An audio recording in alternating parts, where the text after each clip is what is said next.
this for my father, who I've only seen from time to time in my dreams. I do this for you. I do this for my mother, who's finally clean, no longer a fan. I do this for you. I do this for my sister, my wife and my kids, cause they part of the team. I do this for all the naysayers and haters who made me one of the greatest. I know it kills you inside, that's why I do this for you. I do this for my father, who I've only seen from time to time in my dreams. I do this for you. I do this for my mother, who's finally clean, no longer a fan. I do this for you. I do this for my sister, my wife and my kids, cause they part of the team. I do this for all the naysayers and haters who made me one of the greatest. I know it kills you inside, that's why I do this for you. I do this for the kids who sit a bit outside the mix, who maybe cope through humor just to fit in for a bit, who never let the world know when depression's setting in. To all of those who know you, that impression don't exist, and it ain't counterfeit, it's just a way to counter it. I'm living things I dreamed about, I still encounter it. It ain't something that a cigarette or alcohol can fix, but all because of it I flipped it quick, went on to write some hits. This a success, off another breath. This the first step in searching to be nothing less than be the best in what you do, to prove their strength in being you. Learn so much in chasing dreams that I never would in school. Depends on where your passion lie, just know passion never lie. Life presents distractions, but your actions have to fortify the things that you believe in. Have to scream it like a battle cry, and leave the ones who didn't looking stupid while they're asking why. Couldn't lie, I really do this for the ones I love, those who treat the music as a vice and lyrics like a drug, those who need advice on how to lift their spirit high enough to break out of the box they make of lives they know aren't good enough. Just because it's how it is don't mean it's how it has to be. This is what the uninspired testifiers fail to see. Jealousy results from being that which others fail to be, and if it means you're not with me, that honestly sounds fair to me. I do this for my father, who I've only seen from time to time in my dreams. I do this for you. I do this for my mother, who's finally clean, no longer a fan. I do this for you. I do this for my sister, my wife and my kids, cause they part of the team. I do this for all the naysayers and haters who made me one of the greatest. I know it kills you inside, that's why I do this for you. Do this for my mother, she'll be working for the summer. Do this for my father, cause these days I often wonder what my life would have been like if I was not adopted. To grow up in a home where I was treated like a problem, I don't know, it's just a guess. Your guess probably good as mine. Lucky that I grew up in a home that wanted me to shine. Lucky that I grew up around some mountains we were taught to climb. Without that inspiration, I don't think that this would be my life. Do this for my friends who've scattered all across the country now. I'm out in Sweden walking back through life so I can write it down. Make a living off of sound, so crazy to say out loud. I'm the biggest thing since Travis Rice to come up out the town. Sorry, gotta stunt a little. Used to have my dreams belittled, but it's all a part of it. I know people's minds are fickle, lines between reality and dreams I blur like faded nights. Come up been so good for me, I wish that I could make it twice. I do this for my father, who I've only seen from time to time in my dreams. I do this for you. I do this for my mother, who's finally clean, no longer a fan. I do this for you. I do this for my sister, my wife and my kids, cause they part of the team. I do this for all the naysayers and haters who made me one of the greatest. I know it kills you inside, that's why I do this for you.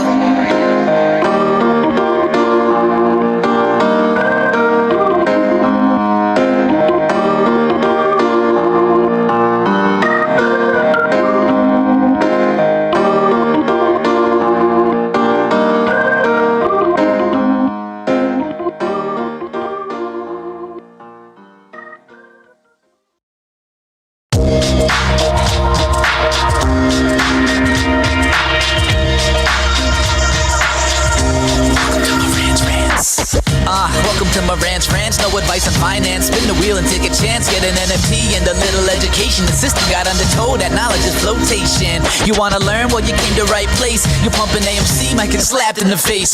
Get your due diligence, know who the villain is. Don't be a sheep when the shepherd's carnivorous. So come learn, laugh, and maybe you win big. And listen up, y'all, the wheel is not rigged. Everybody get a chance in the live chat. Giotto spin wheel, you win just like that. Retail fight pack, and this retail winning. Y'all just wait, man, this is just the beginning.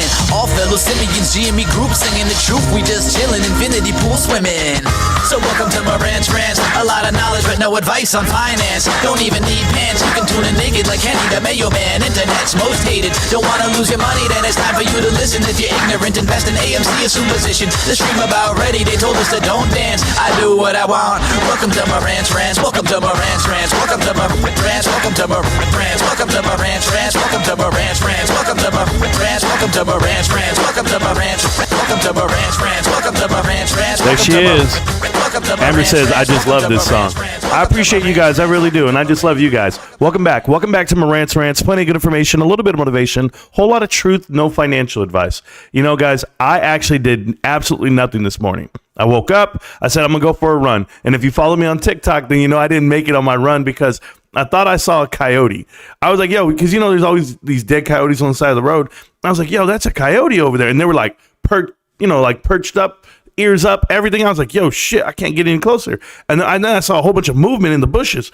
So I'm like, man, there's like 5 of them. And you hear packs of coyotes right there out in the desert at night. No, it was a bunch of dogs. I don't know who let the dogs out, but I'll tell you what, I'm still here because I turned my ass right back around and went back home. I wasn't going to run in the rain. And now with these dogs chasing me, I'm not going to do it. But with the rest of the world chasing me, sure. And why are they chasing me? Because we said GameStop is going to be profitable. We said GameStop is a stock I want you to buy. Sure. Or that I'm going to buy. And here's the chart today. Right now, GameStop green. Go ahead and look over there to the left. Do you see everything I look at, guys? I look at the whole index, right? The S&P 500. The index is propped up on 7 stocks. I tell you 5 of them that actually build up 25% of the S&P themselves.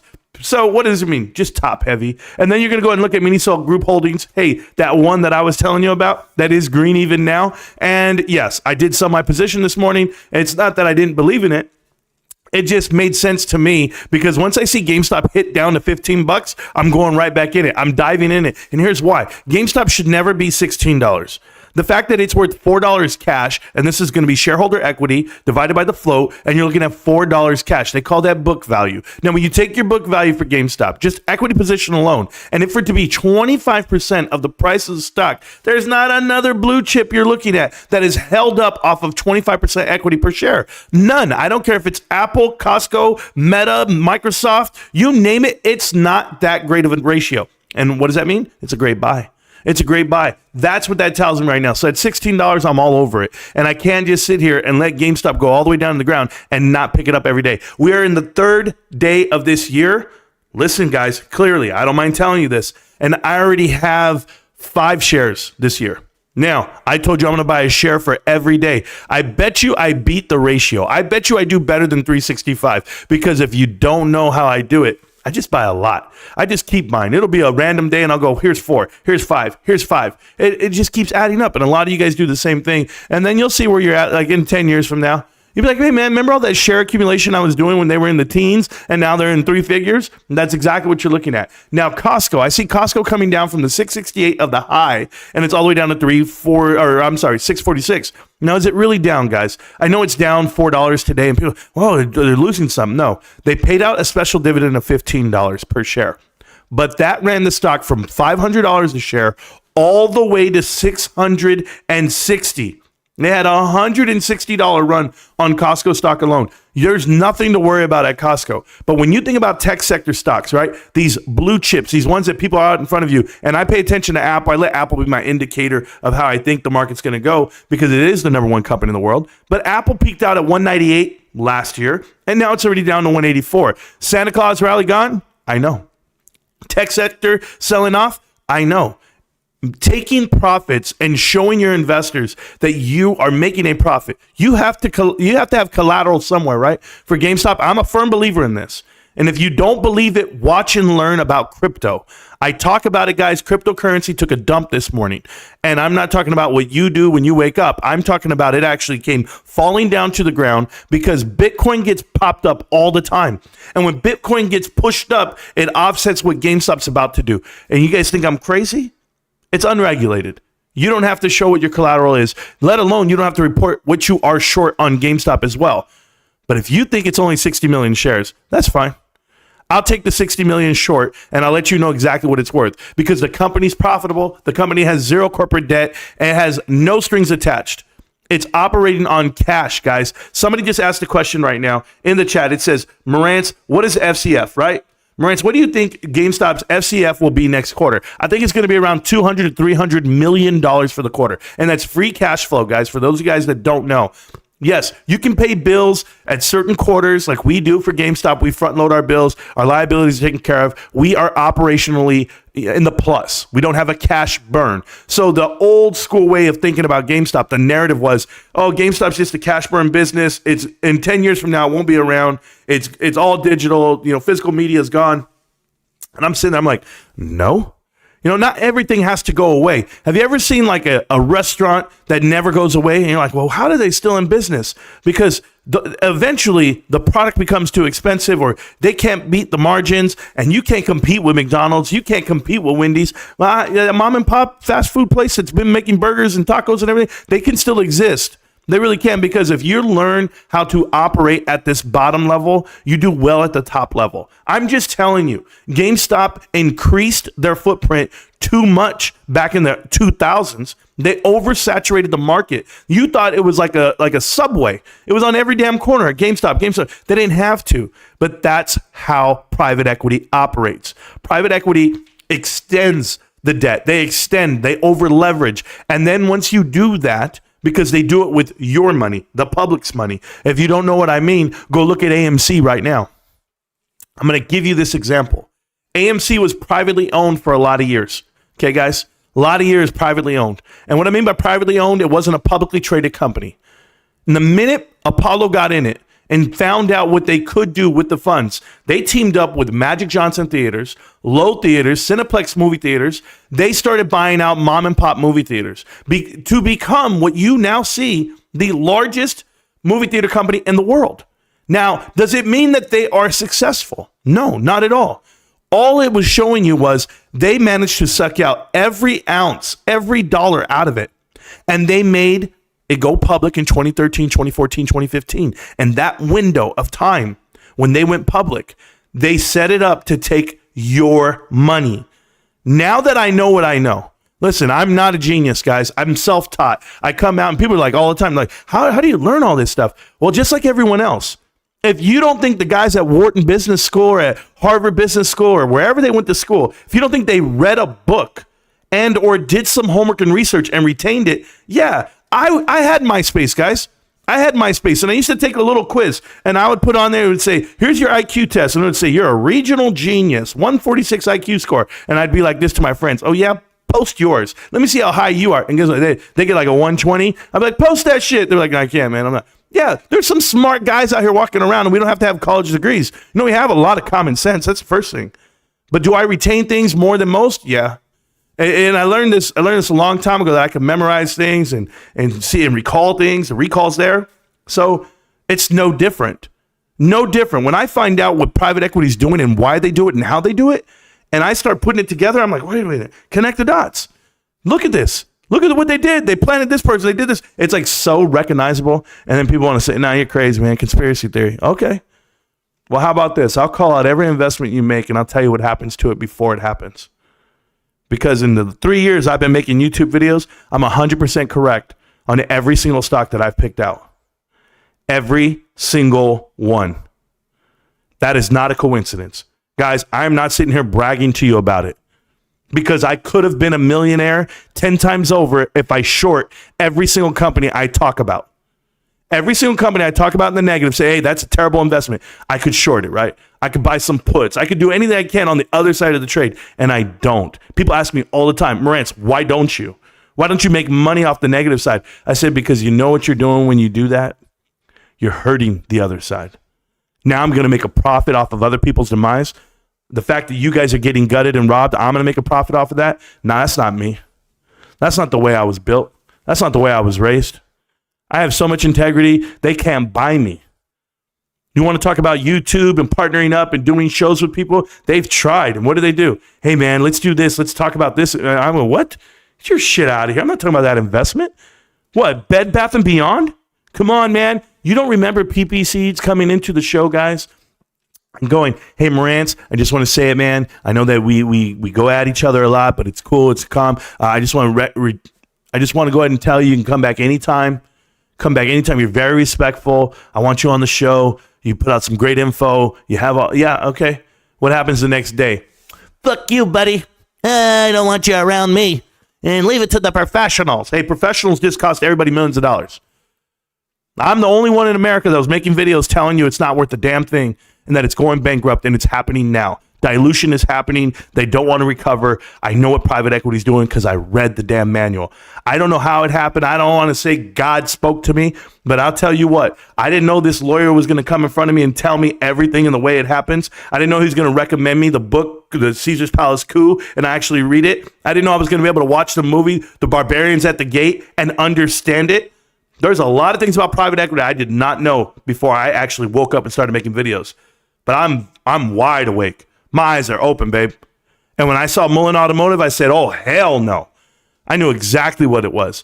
The Centro, CENN, that's the ticker. I knew exactly what it was. I know what Bed Bath & Beyond is. I know what Kohl's is. Oh, no, not Kohl's, not my Kohl's dollars. Yes, your Kohl's dollars. There won't be a Kohl's, guys. It will not exist. Not true, Marantz. They're far away because they haven't sold off their properties yet. But once they sell off their properties, they're gone. Remember that. Kohl's will be gone. And I'm telling you now. No, Marantz, you're wrong about Bed Bath & Beyond. Oh, was I? 100% correct. So let's talk about AMC and how they did this so that people understand. Because when you see it coming, when you see it happening, run. So what happened with AMC was this. AMC went public.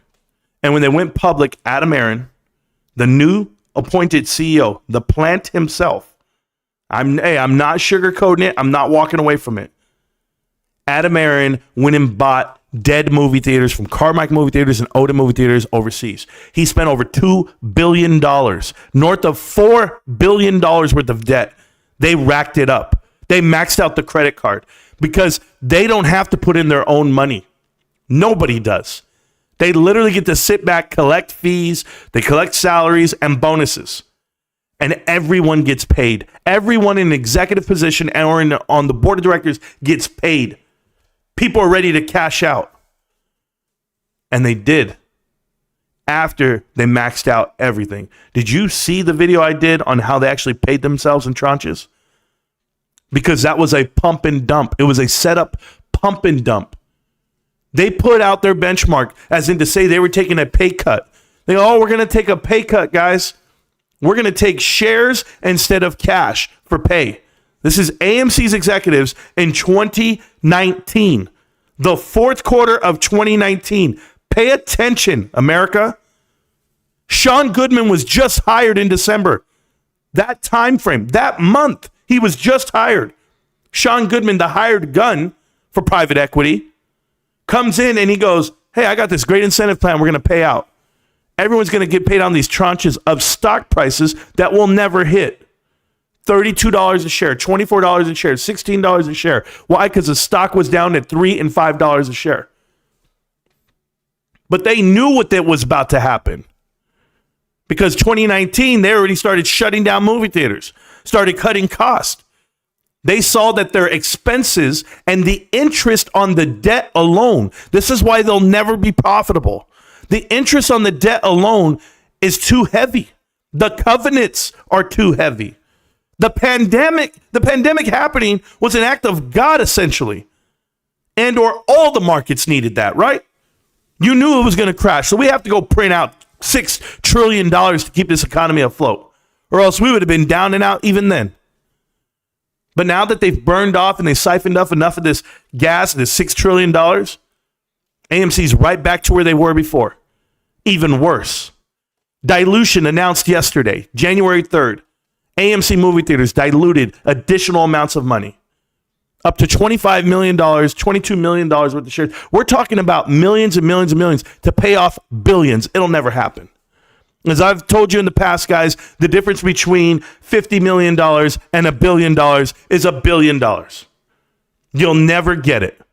And they're under $4.6 billion worth of corporate debt that is due.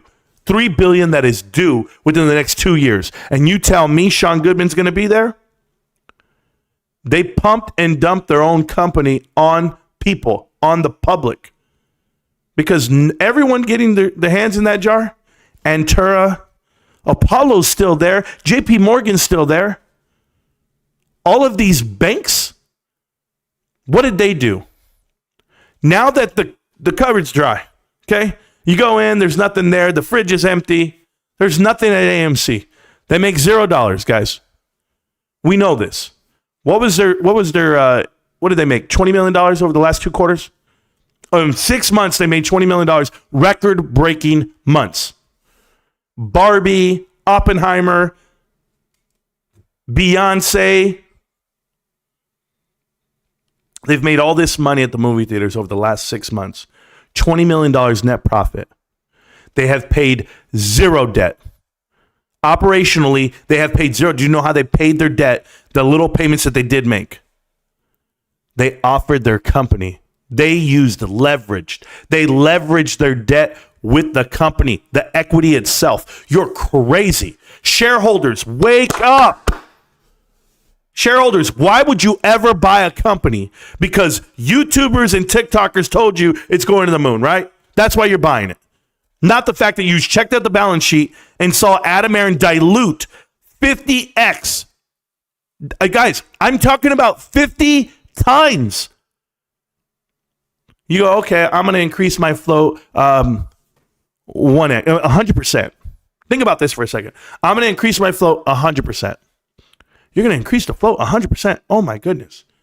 Maybe we shouldn't do that. People want to talk about GameStop's dilution when they were going through and raising capital. They raised $1.6 billion worth of capital. They paid off all their debt, and they're sitting on $1.2 billion even now. And they developed a lot of stuff, built a lot of things, right? But hey, $1.6 billion is what they got out of their equity position when they sold off 5 million shares. So GameStop sells off 1/13th. I'm not good at math. What's 1/13th percentage wise? 10%, less. I'm just going to put it this way: less than 8% of the float is what they sold off. 8% of the float for 1.6 billion. They still have 1.2 billion. Okay. AMC sold off 50,000. I'm so sorry, 5,000%. I want to get that right. 5,000% of their float. 5,000% of their float versus 7. I'm just ballparking the number. It's close there. It's 7.5%, 8%. I'm not good at math. You're going to compare the two? AMC's completely broke. I tell you this because I see these people posting stuff like they're going to buy into AMC. Bill Pulte promoting it every which way. I was sick to my stomach last night when I went to work and I saw that AMC diluted more of the float and the company itself. It's like people are just stuck in a rock and they're just like, you know what? I'm stuck in between a rock and a hard place. No, you're not. That was you 3 years ago. That was you 2 years ago before they announced they were going to give you APE, right? Oh, man, I don't know what's going to happen here. I was like, yeah, we do. We can do the whole I told you so all damn day. Who cares? It's a new year, 2024. New year, new you, right? Or same you. So I want to talk about this in a different way too. Before anyone puts out tweets about how the movies are back or they're never going to die, I want you to understand private equity controls every aspect of that industry. I'm not comfortable with investing in that world. That ecosystem that is entertainment via movies, I'm not comfortable with it. I'm not talking about the nature of movies. I'm talking about the nature of the business. The facade that is people go to the movies. That is not true. You talk to yourself, ask yourself, how about you do this? Canvas. Ask all your friends and family. When I was growing up, we used to go to the movies once a week. Like clockwork. Once a week. It's not that we had money. It was $1 movie theater. If you guys don't know about the $1 movie theaters, they're still out there. When the movies are done at the big movie theaters, they come to this little rinky-dink one in the middle of town. And we were in Cat City. We used to drive over every weekend in a Mazda pickup, front load with 3 dudes and my dad. Yeah, how'd we all fit in the front seat? Just had one seat. If it goes forward, we all go forward. It goes backwards, and it was stick shift. So somebody had to sit in the middle. Their legs spread open. There we were. What movie you gonna watch today, Dad? I don't know, but it's $4. Here you go. Might even watch 2 of them. Sneak in and watch a movie. We didn't have the nerve to do it that way, the guts. We'd be like, hey, Dad, you got $1? Hey, Pops always came through with $8. And we weren't eating candy and popcorn, I'll tell you that. Go canvas today, please, somebody. So how do I feel about free cash flow? I think GameStop's free cash flow is going to be $200 to $300 million this quarter. I think it's going to be phenomenal. I think annually they're going to show an increase of $300 million cash. They know when to pay it. They know how to do it. They're operating well. They're the best operators in the world for what they do, e-commerce and the brick and mortar side. And they're ahead of their time. You'll see. Or maybe you won't. Maybe you're against me. I had the privilege of talking to a smart kid last night.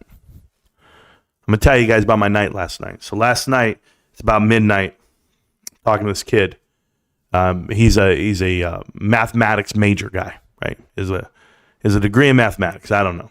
He's looking for a job in that field. And I support him. And I say, yeah, man, hey, good luck to you, whatever you're doing. He's like, Marantz, what do you do? I was like, well, I work. Like, but what are your hobbies? I said, well, I study the stock market. I study a thing called private equity, a sector that people don't talk about. And he said, oh, well, I know about that. I know about the stock market. I was like, yeah, what do you invest in then? He's like, I invest in index funds. And I was like, index funds? So I already knew the Santa Claus rally was over. I already knew the dump was coming. I already knew tech sector's up like 30, 40%, whatever the hell it was last year. And I'm like, yeah, well, all those stocks you're paying attention to, all the blue chips are going to come down this year because they're oversold in a sense. As of right now, today, what is it? It's coming crashing down, right? I said, it's going to keep coming. So he's like, okay, well, that sounds cool. I said, yeah, well, he goes, well, so what are you buying? I was like, GameStop. And sure enough, he came out with it, guys. Rapid fire. Oh, come on, man. Hey, this guy's young. This guy's in his 20s. He's like, come on, man. GameStop? Who even shops there? He said that. And I said, when you have children and they're looking for games, you're going to shop there. You might not shop there right now because maybe it's beyond you. Maybe you've been busy going to school. Maybe you're trying to work. Maybe you don't have the excess cash. But a lot of us, 30s and 40s and 50s, your target demographic, the people with the money, we shop. Retail's everywhere for us. And the easiest fix in the world is, hey, you know what? I'm going to just get a game for the whoever. I bought my dad a game. He knows. I bought him Final Fantasy. I said, Pops, put that bad boy in. My dad owns every single Final Fantasy out there, even the ones in Japan or whatever the hell it was back in the day.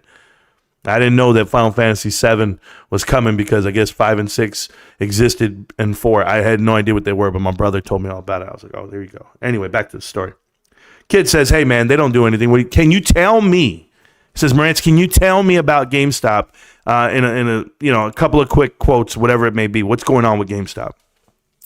And I was like, where do I start? I'm like, man, you're not real. I go, you know what, man? Just go ahead and watch YouTube. There's a Marantz Rantz channel. Just watch it, educate yourself, and then maybe you'll be sincere. We'll be real about it. Because if you don't want to do the homework, if you don't you want me to sell you every time I talk to you, I can't go around the whole world just selling people.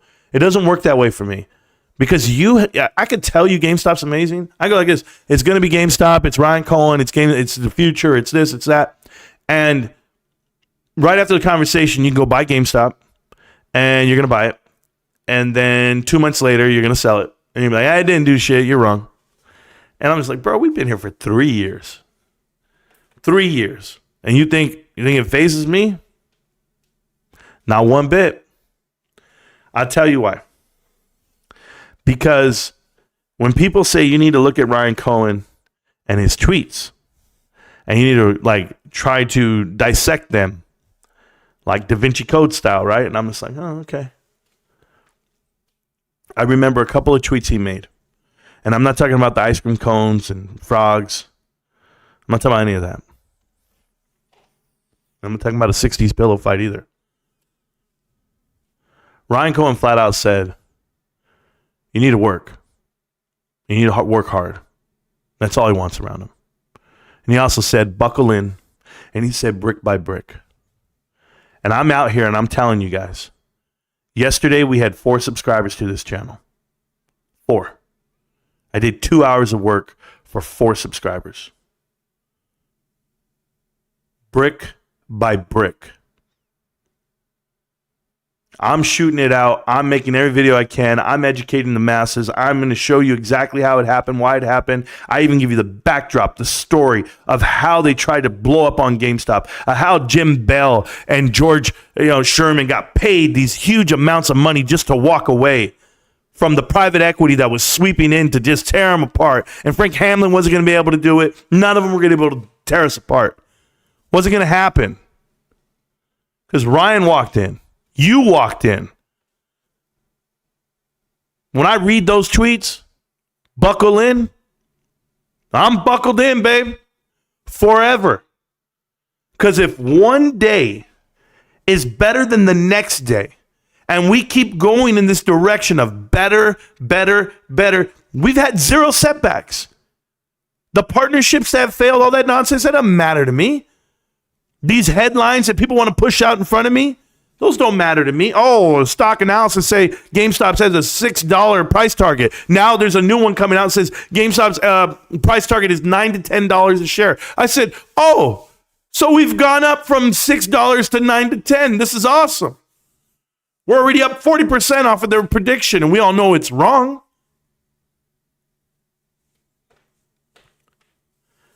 I'm never leaving, guys. And if you're sick of me, if you hate the videos, if you don't like the education, tough shit. Go watch somebody else. Go watch Trade Trades. Oh, wait. Go watch Jackson Hunter, huh? Tony De Niro, AMC Bigums, Boss Blunts, Lou versus Wall Street. Watch them all. What are you going to find out? They don't exist? Where's Angelo? How many times you want to get lied to by Thomas Smallbone? I've already done the due diligence on everyone, and I beat them all. Who's this Financial Journey? You guys remember Financial Journey? I do. Column, Mullen Automotive, telling me that I don't know what I'm talking about. Because the stock went from 6 cents to 30 cents. Anybody want to tell them where it's at now?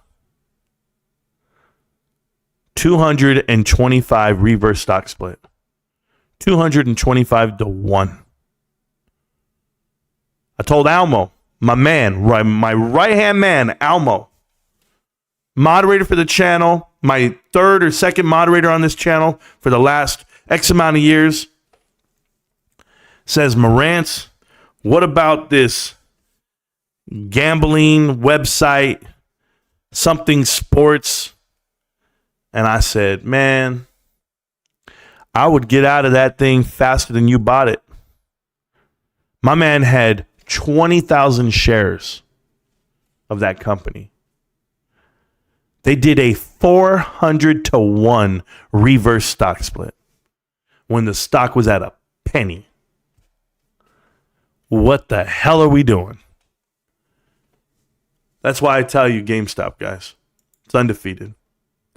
Shout out for the 5 free memberships for the crew. Thank you so much, Abe, for always supporting the crew. Everyone else out there, you know what it is. I will be doing a members-only video this afternoon, if not tomorrow as well. I will be live today for as long as I can. I will be live tomorrow. Let me tell you about my day. I have family members flying out today and tomorrow. I got to drive them to the airport. I got to commingle with the family. We got to go to dinner. We have things to do tonight. I actually got to take down the Christmas lights. I'm late 4 days right now. I usually take them down after New Year's, but busy. I was going to do it this morning, but then it started raining, and I'm not going up there in the rain. I'm not going to get hurt for anybody, and that's just me. So I told my wife she can hold off on that. I've got laundry to do. I've got to get ready for the new year right now. Just new year, new me. Try to fit into the old clothes. Got to start working out again. I'm trying to do everything right. I'm trying to do it right. I'll tell you what, though. The only thing I've done right so far this year is my pace on buying GameStop shares. That is it. I said I was going to go running a mile every day this year. We're the third day in, and I haven't ran 1 mile. That means I got to run 3 miles today, guys. And I don't know when I'm going to find time to do it. Or maybe I just try to catch up every week and just run 7 in one day. No, I don't know what I'm going to do. I don't know how to get ahead of it, but I tell you what, I'm keeping pace with the GameStop shares. I'm going to do that part. I'm going to honor that. So shout out to me and the missus and the rest of the family. So, and shout out to you guys because you guys are going to see me live right now. Now, I also want to make this announcement for the channel and the show. I'm going to be changing my work schedule again. Now, I made this announcement a couple of years ago when it happened, when I had got promoted at work, and that's how it went down, and I had to change my live schedule, everything, and guess what? I was speaking to the boss, and it looks like I'll be making a change really soon. So within the next month or two, you will see a new schedule on me.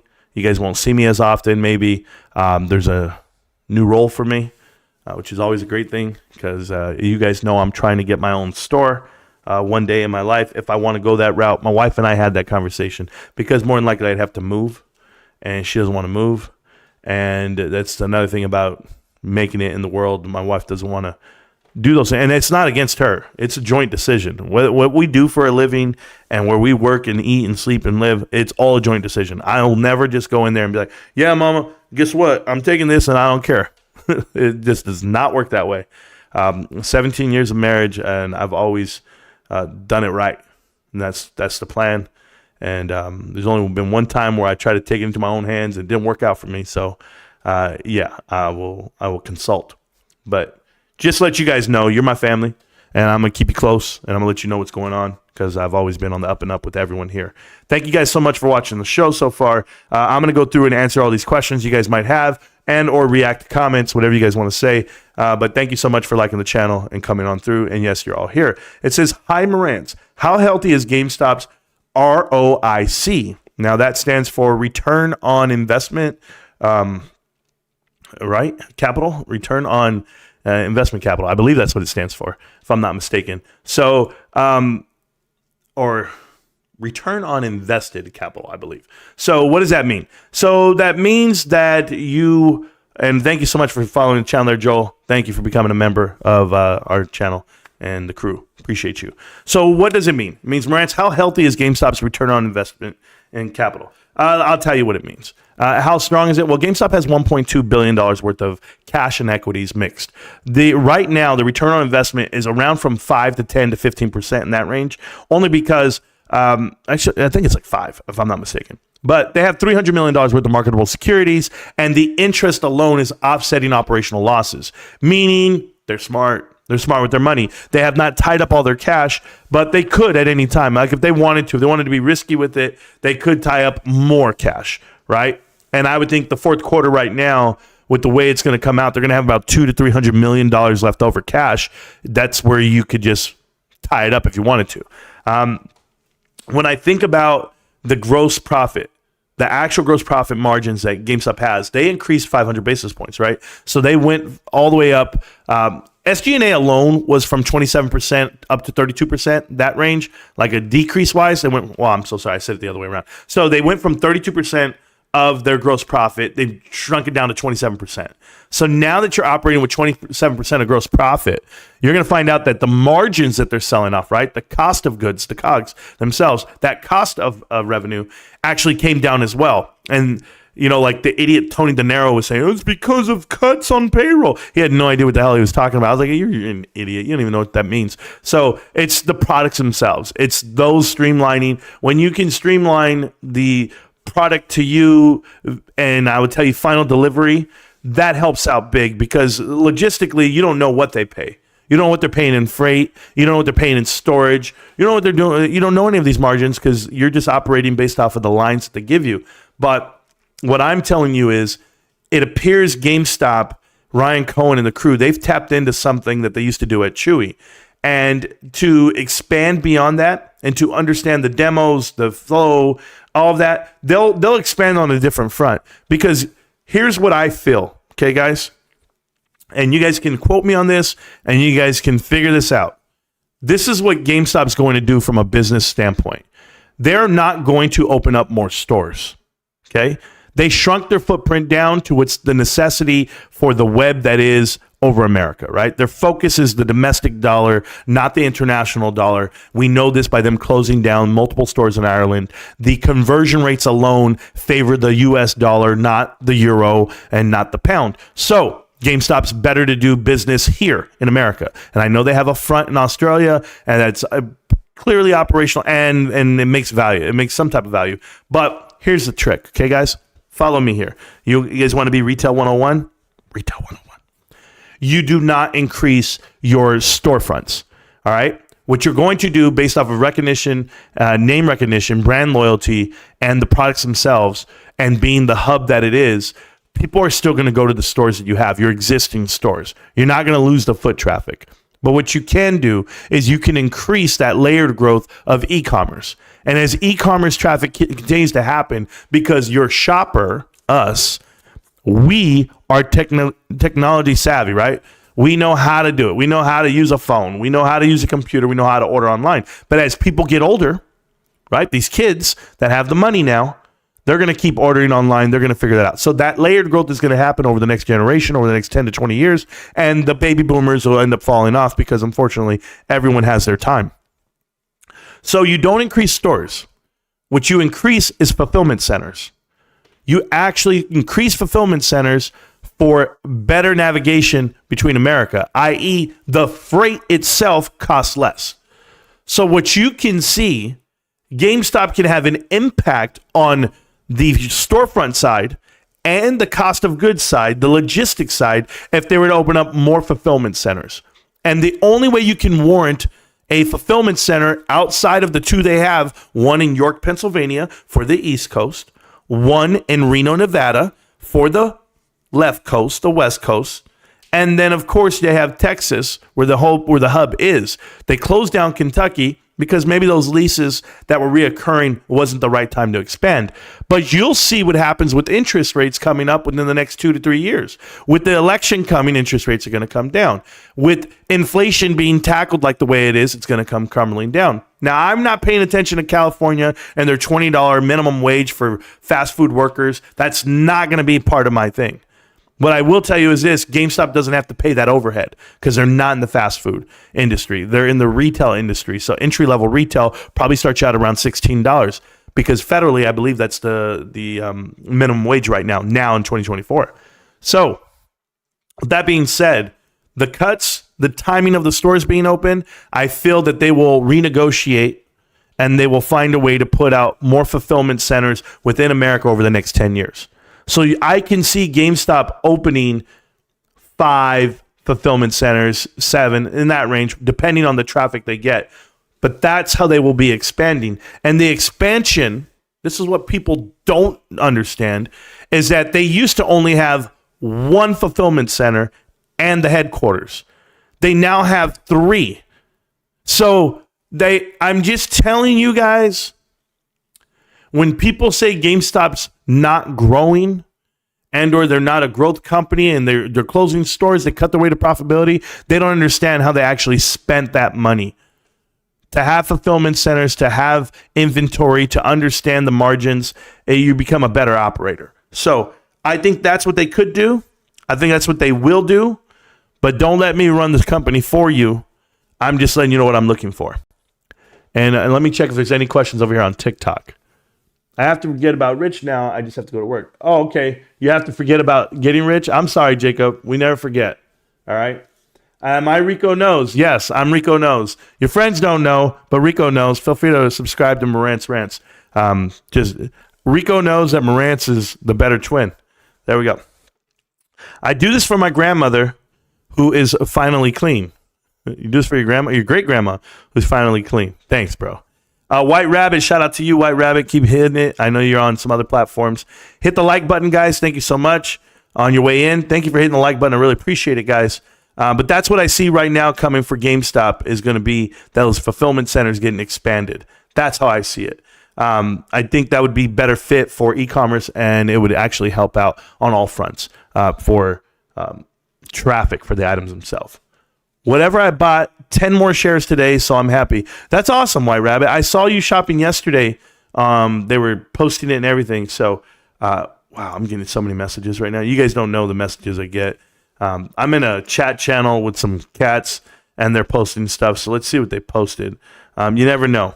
Somebody's talking about an 8K for AMC stock. Yeah, terrible, man. Sold off the company at $6 a share. That's just crazy, man. 3 million shares, $22.5 million. Yeah, it sucks, man. I don't know who's buying it, and I don't want to know. I just know he's making deals with somebody he shouldn't be making deals with. Like I said, they got a pipe, and that's the way it works. And if you guys don't know what that is, go ahead and do the Google. Google works for you. Happy New Year, my friend. Yes, Happy New Year it is. It's January 3rd. It's I believe it's my daughter's birthday tomorrow. I believe it is my daughter's birthday tomorrow. She's turning 18. Shout out to my baby girl. And I'll call her or I'll text. I'll do one of the two. Hopefully she picks up. She's not so busy. My kids are always busy. I do this, yes, so much. Thank you, guys. Let's see what we got here. 36 watching, 12 likes. That's a sin. Well, it's more people than that, but to come out, yeah, 55 likes. I don't mind that. And 6 new members. So thank you so much for supporting the channel. Nothing quite like a Marantz stream before work. Happy New Year, and God bless you all. Yeah, Mirkarin, I hadn't had 2 days off in a row in a long time, and that's what I have today and tomorrow, but I'm working both days. Like, I'm going to be here with you on YouTube. I'm still studying the stock market. I'm still creating content of some kind, still working on stuff that I'm getting through. And I'm waiting. You know, I was talking to Almo last night, and bro, I call Almo like at midnight. He's like, dog, what you doing? I said, just got out of work. He said, man, what are you doing up so late? I'm like, man, it was hard work last night. But Almo works all night, guys. It's not like I'm calling him to say goodnight and sweet dreams and see you, babe. No, it wasn't that way. Anyway, we were talking, and I was like, man, when this documentary comes out, I don't know how James Janney's going to paint us out to be, but hopefully, you know, I did the right thing. Hopefully I said the right parts that they'll clip it right. If they don't worry. I'm clipping, bro. I'm clipping, guys. I'm telling you right now, I'm clipping interviews. I've got them all. I have interviewed for the documentary with James Janney. I have interviewed recorded time, 7 hours. But additional time, 2 more hours. So 9 hours of interviews, but I recorded 7 hours of the interviews. At least 7 myself. So there's a lot to say in 7 hours, right? How much of that is going to make the tape? Have no idea. But I said enough to where if you can't figure out who I am throughout that 7 hours, I'm sure you guys would probably want to watch the 7 hours, right? Just if you do, I'll put it up. I don't know how I'm going to do it because I have to clip it. I have to cut it. I have to cut some stuff out because there was a lot of private stuff on their end and on my end. But it's out there somewhere. So we'll see how it goes, man. It's out in the universe. But that'll be coming out in March, hopefully. I saw the newsletter. He taglined it. He said that his documentary will be ready in March. Obviously, it went really sideways with all the new developments from the PP show and Bill Pulte, him being the ultimate grifter as of now. And Kais Malej just way off in the deep end, thinking he's the next Jim Cramer to make a show, and he thinks people want to watch, and I'm just like, they don't understand why they watch. You know, I think Kais needs to know what happens when he gets underneath the spotlight. You know, his antics of trying to impersonate Ryan Cohen and get the information from his wife's medical files and stuff like that, like it's all highly criminal. You know, urinating on the sign outside of the movie or the TV studio, highly criminal. And recording it and posting it, like it's just not. It's not something you'd want to be a part of. So if you want to be a part of train wrecks, I guess people want to watch. I refuse to watch. I won't watch one episode 1-9. So last night somebody texted me and told me this message, and they were like, "Hey man, PBC show's on tonight." I was like, "Oh, okay. Like, what's that got to do with me? Why are you telling me? I don't care. I don't watch." And he's like, PP's not even there. He's like, they're doing the show and he's not even there. And I was like, oh, well, there's the giveaway, guys. Hey, listen, guys. I couldn't let you stream on my platform if I wanted to. I would have to physically sign in and or give you my sign-on and password. If I give you my sign-on and password, you now have access to my bank account, all my information, everything I do. So who is he trusting enough to give his info to? Because here's why. When you live stream, YouTube creates a stream key for you, one that's solely for you, that no one else can get to. And your stream key is always connected to your channel. So I want to know how they're doing it, how you're allowing people to stream for you from their home and to utilize your platform and sign in on your. It doesn't make any sense because he's not getting paid. PP's getting paid, but they're not. Like, I don't know. And if they are, then this is an agreement that I've never seen or contracts I've never seen. It does not make any sense to me. I could have you on my show every day, guys, and I would feel guilty because there would be no compensation because I don't have the money to pay you for your time. These guys don't give a shit. One guy's getting paid. The rest are just going, okay. And when I say getting paid, we're talking about $100,000 this year. Living, and I quote his wife, living the best life. And she took a picture of herself in the private jet. Living my best life. That is just too much, man. It's kids in a candy store that just don't understand what they're doing and who they harm. Amber says, I just love this song. You know, welcome to Marantz Rantz. A lot of knowledge, but no advice on finance. You don't even need pants. You could party naked. And yeah, I don't know. I'm sorry for reading that part or singing that part. Apologize. Loving the private equity sweater. Yeah, it's just too much, man. Mr. Marantz, you need to break dance under this song. Welcome to Marantz. Nick G, I appreciate you, man, but you know, I stopped dancing when I turned 40. That's it. NBA, yeah, I don't know. It was just a shirt. Got it at Ross for $5, bros. I already told you. I shop at Ross. I save money. I don't care. Vince McMahon needs to hire Marantz Rantz, the GME elitist. Yeah, I guess, whatever. I'm not down.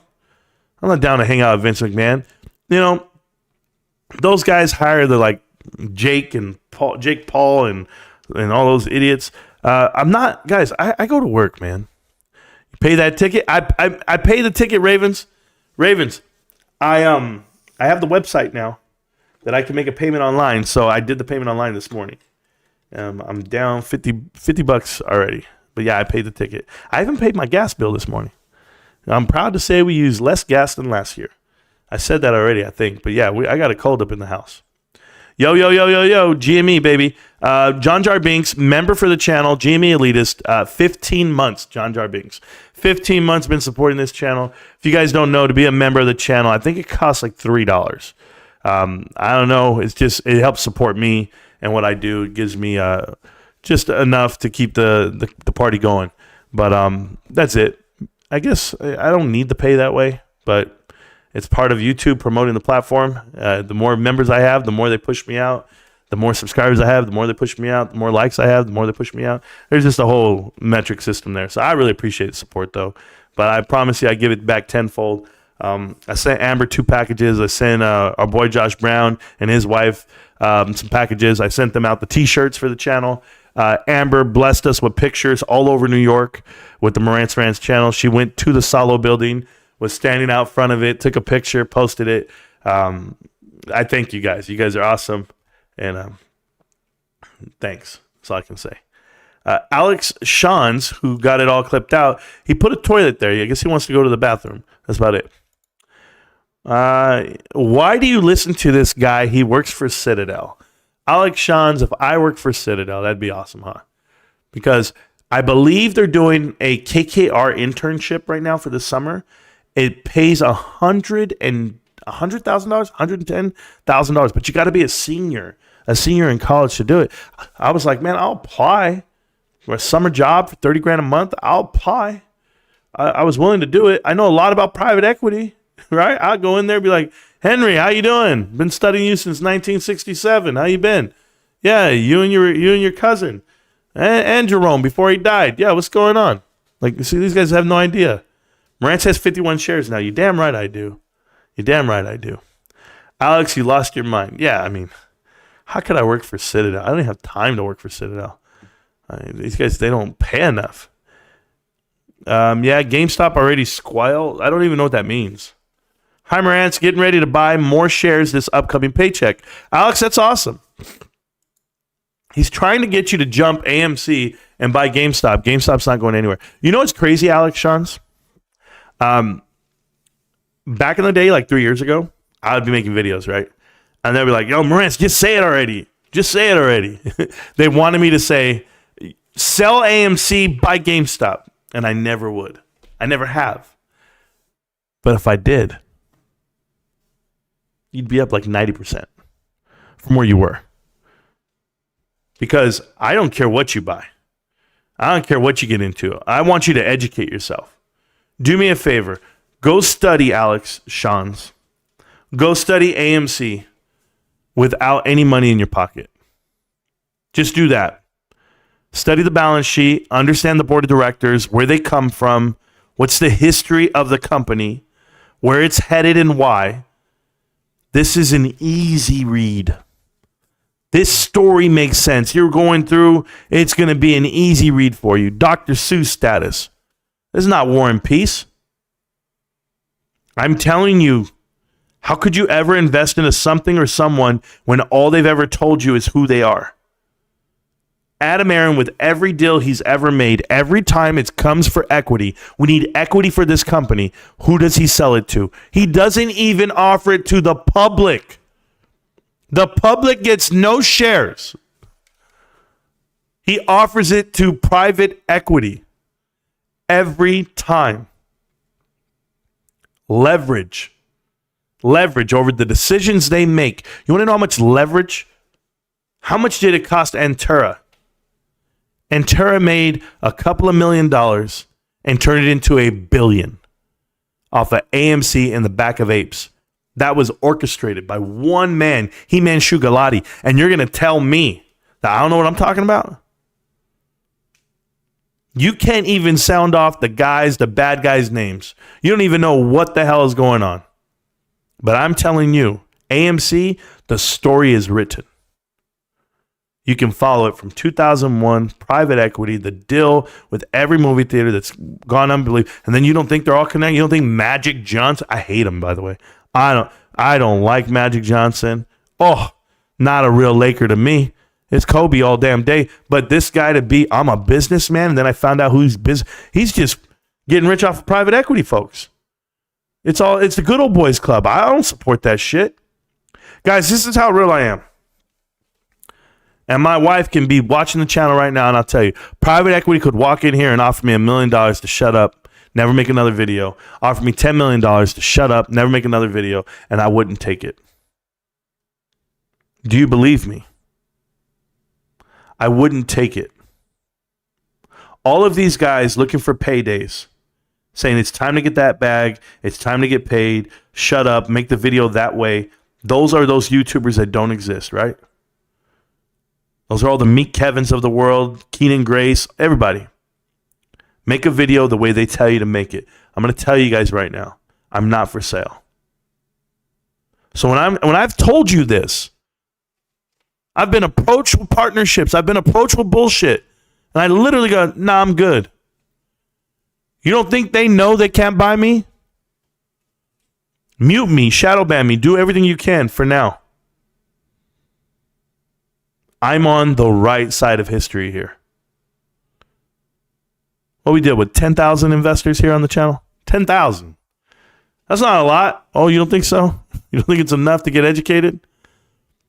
Because if those 10,000 people told 10 people about this channel and or about private equity and about GameStop, that would be 100,000 people tomorrow. I do the law of averages here.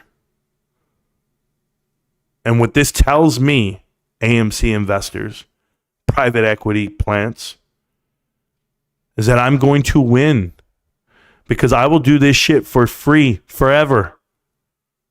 Forever. I got nothing better to do. Nothing. I'm a loser. I'm lonely. I play video games. I saw this guy on TikTok today. Made a video. He was bragging about he hit his parlay. And he's telling his girl, you see, you never get out. You never sell. You hold on forever, babe. Look at this. He hit his parlay. and he won $12,000. He bet $1,500 that all these things were going to happen this weekend, and it happened. He cashed out $12,000, and I'm saying to myself, that's the worst thing that could ever happen for him. That was the worst moment of his life. He's a young guy, guys, a young kid, shouting in front of the TV, "Go, go! I told you, babe. I told you." Right? And I'm just saying to myself, man, I wish that would have never happened. Because I know what you know. I know he's going to lose the whole $12,000. I know he's going to lose a lot more than that for the rest of his life trying to chase that feeling of winning that one parlay. That is AMC. AMC investors got a taste of a pump all the way to $72, and they don't know how to live without it. It's the equivalent of heroin or crack. You're going to chase that high for the rest of your life. You guys want to know why it'll never be me? I'm going to explain why. Because the high feeling, right? I graduated high school. I did it. Oh my God, it feels amazing. I got a job. I got my first paycheck. Oh my God, I can buy my own clothes, my own CDs, take my girl out. You know what happens a year in? You know, man, can't stand going to work, bro. For this little ass paycheck. I ain't doing this shit. All right. I'm going to the Army. Go to the Army.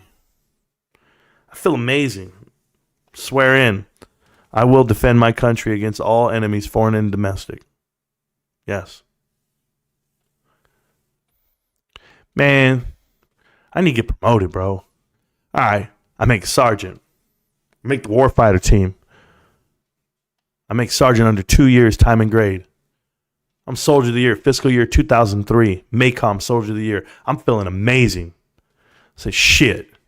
Look at me. I'm that dude. I'm a G.I. Joe. I get married. Man, got married. Cloud 9, skipping. Skipping around. Cloud 9. Have a baby. Got my baby boy.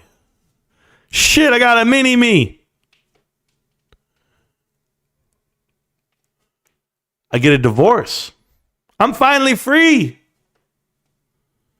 I'm going to do me now. I'm going to pimp out. Pimp up, hose down. I got a bachelor pad. Man, I got a Honda Accord with the sunroof. I get to bump Justin Timberlake whenever I want. I had to go buy my K-Swiss, my khaki Nautica pants, my polo shirt, my whole wardrobe's from Express. I don't care that I'm maxed out all my credit cards. I'm making 6 figures. I've got a house. I've got cars. I've got girls calling, asking to come over. Damn, there's a girl right there that nobody can have. Everybody, she's 30, she's perfect, she's bought, she's paid, and she don't want nobody. I bet you I get that. Man, I want a real job. I'm going to get this job. I'm going to become the manager. I'm going to run this place. Man, I'm going to start a YouTube channel. I'm going to get big and make money and be famous, and I'm going to... You can chase it all you want. And all you're trying to chase is that original feeling. That high you got for the first time when you accomplish something. Guys, go to work. Chase your dreams, but go to work. Grind for it. Work for it. Don't try to hit it in one weekend and say, see, babe, that taught me that you never sell, that you just stick it out. That's not what I'm telling you. This is why GameStop works for me.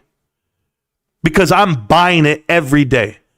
I'm buying it for the rest of my life. I'm prepping myself for what's about to happen because I read it right. I saw it right. I'm not going to chase every damn stock around talking about opportunity cost. I'm not getting what I needed out of it. I need some calls for that because I know it's going to be great earnings. Oh, I know Costco's going up. You guys didn't think I knew Costco was going sky high? What did I tell you? I told you 6 months ago on this channel, 6 months ago, actually 9 months ago. I said I'm buying into Costco today, guys, at $480 a share. I think the price is going all the way to $725 by next year. $750, I think I said. Hey, guess where we're at? Halfway there. You know why? I said, you know what? Costco traditionally pays you out a special dividend every X amount of years, and they haven't done one in a while. I think it's coming. I think Costco's share price is going to go through the roof because they're eventually going to raise the price of their membership, and that's going to hit a straight bottom, $1 billion to the bottom line. You don't think I could have bought calls off of all those predictions? By the way, everything happened the way I said it was. So far, everything's happened. The exception of the increase of the membership, but I think it's still coming. Just give it some time. So that's all correct. Mullen Automotive, worst investment ever. I think David Mitchery's a liar. I think his family's in on it. I think they're all just, stealing money from the public. They're going to dilute this float. They're going to reverse stock split it, dilute the float even more, and they're going to keep taking your money. I could have bought puts all the way down. Same thing with Bed Bath & Beyond. Same thing with AMC. No, I just chase GameStop. I chase what I know. I buy what's right. They're doing documentaries about this channel, guys. I want you to understand something. I've already had one documentary writer go out there, Dan Olson, come out and misrepresent my words, clip me out of context, paint the picture that we are something we're not. He has 1 million subscribers, 800,000 subscribers, over 1 million views on that damn thing. And what is it? What do they do? Why are you recording a no-name YouTuber with 9,000 followers?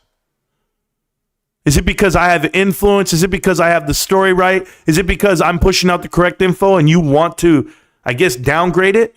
Illuminati. Illuminati's making videos about the channel. Small Man Finance getting paid to make pieces about us.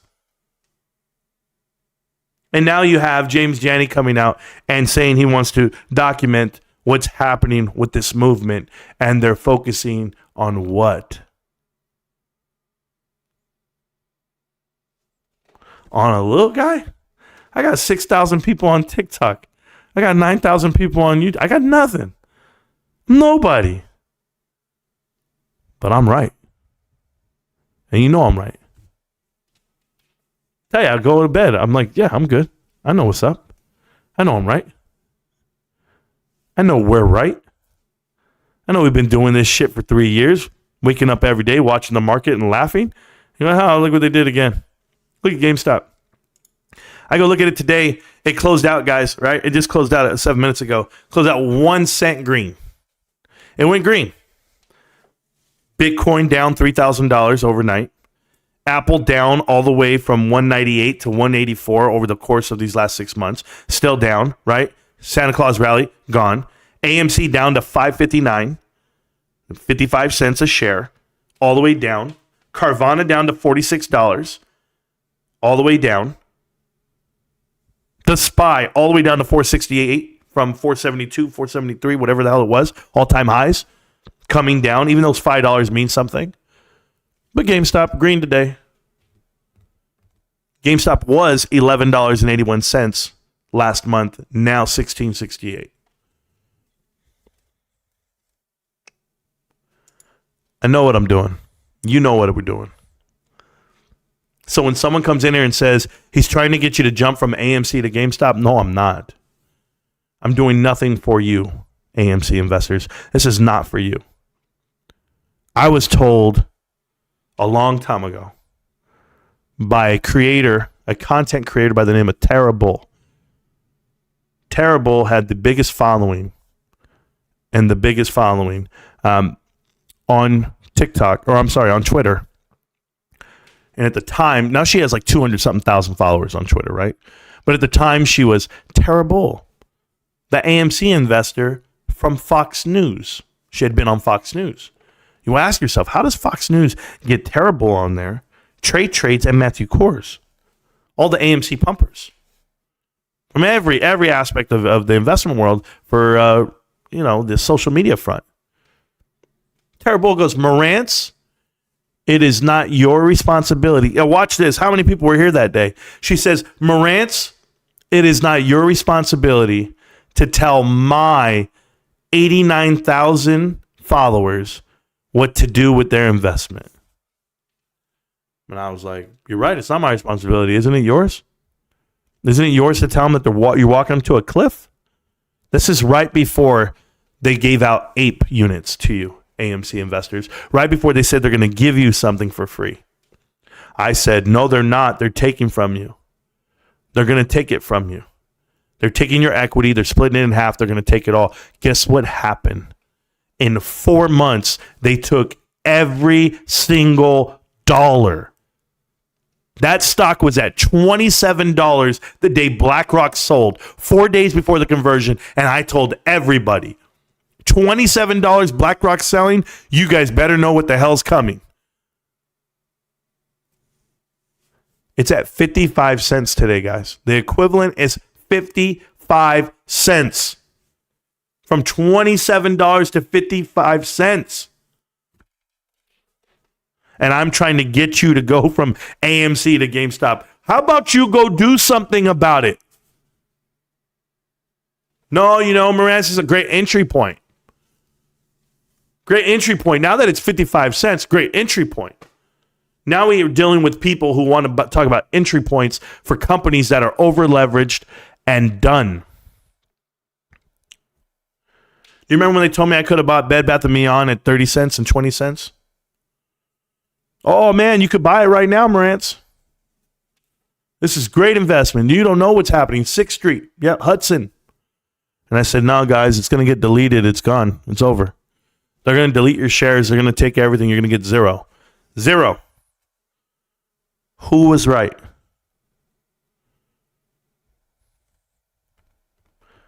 I'm still baffled on Mullen Automotive. If you bought $10,000 of Mullen Automotive this time last year, it's worth $14. To go from 10,000 to 14, I don't even think people understand what the hell I'm saying. And that's real. That's real. That is crazy, guys. I'm not trying to get you to jump from AMC to Bed Bath to GameStop.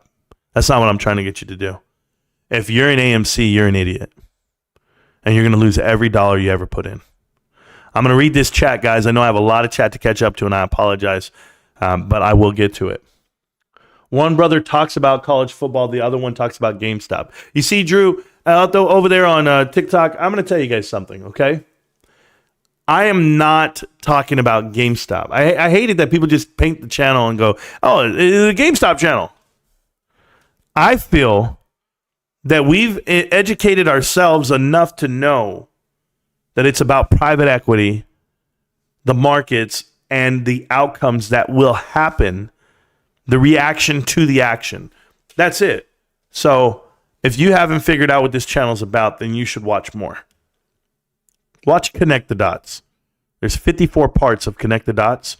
Go ahead and Google it. Look it up. It's called Connect the Dots. Watch every damn episode. When you watch every episode, you get through 55 of them, right? 54 of them. By the time you get through them all, 55 will be done. But I'm just telling you, when you get through all 54 episodes, and they're not long. Some are 20 minutes. Some are 5 minutes. Some are an hour. It depends. One is 3 hours. One's a whole live stream. Connect the Dots. I actually watched it the other day. It's phenomenal. It was great. I was like, man, we did good. It's a good show. But I want you guys to watch things and watch them again and watch them again. Educate yourself, because I find things that I missed on certain episodes that come back tenfold. And I'm like, yo, I forgot. Can I give you an example? Holly Etlin. Holly Etlin, who is the chief restructuring officer, the CRO for Bed Bath & Beyond and the bankruptcy that was. Holly Etlin works for Alex Partners. And if you didn't know this, Holly Etlin was on the board of directors at Pier 1 Imports. I recently did a whole thing about Pier 1 Imports because Pier 1 Imports had Alex Smith, the CEO of that company. And he was on the board of directors. He was nominated for Bed Bath & Beyond. They were already infiltrating the next retail company with the players on the field. I'm telling you what it is. I didn't even know that connection until I rewatched Connect the Dots Part 6, Part 10, Part 11, Part 14. I watch them, guys. I watch all the shows. I watch everything we put out. I watch it again. I just let shit play sometimes. I'm just like, it's in the background. My wife hates my voice. My wife hates my voice. I love the lady. But if my channel's on or my show's on or a video's on, she's like, can you turn that off already? I'm like, babe, I just got to remember what I said. I don't remember what we talked about. You know, it's so much. We talked so much. I don't remember. She's like, let somebody else remember. Okay, babe. Boom. Be in the moment. Gotcha, Mom. There Willie was. Hey, you guys know Willie Bobo? You guys know Willie Bobo? Let me tell you something about Willie Bobo. Willie Bobo is my pops, right? That's not his real name, but that's his screen name. And Willie, his dumb ass, I love him. I say it with love, pops, not dumb, but you know, I love my pops. My dad goes, he's like, hey man, I went to work today. I went to go see you, and you weren't there. I said, yeah, Pop, I was live streaming. He goes, yeah, I know. He was messing around with me. And come to find out, this dude's walking around Costco, watching the show, like yesterday's show, right? Has the phone on full blast, walking around watching the show. Had all the employees worried.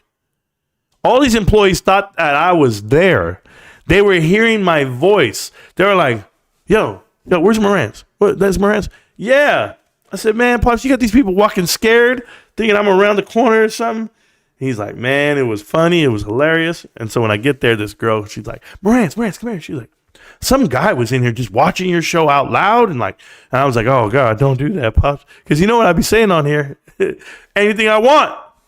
So, yeah, whatever. Just shout out to my pops, man. I was talking to Almo last night. We were having a conversation about our relationships with our fathers and how we talk to them and everything.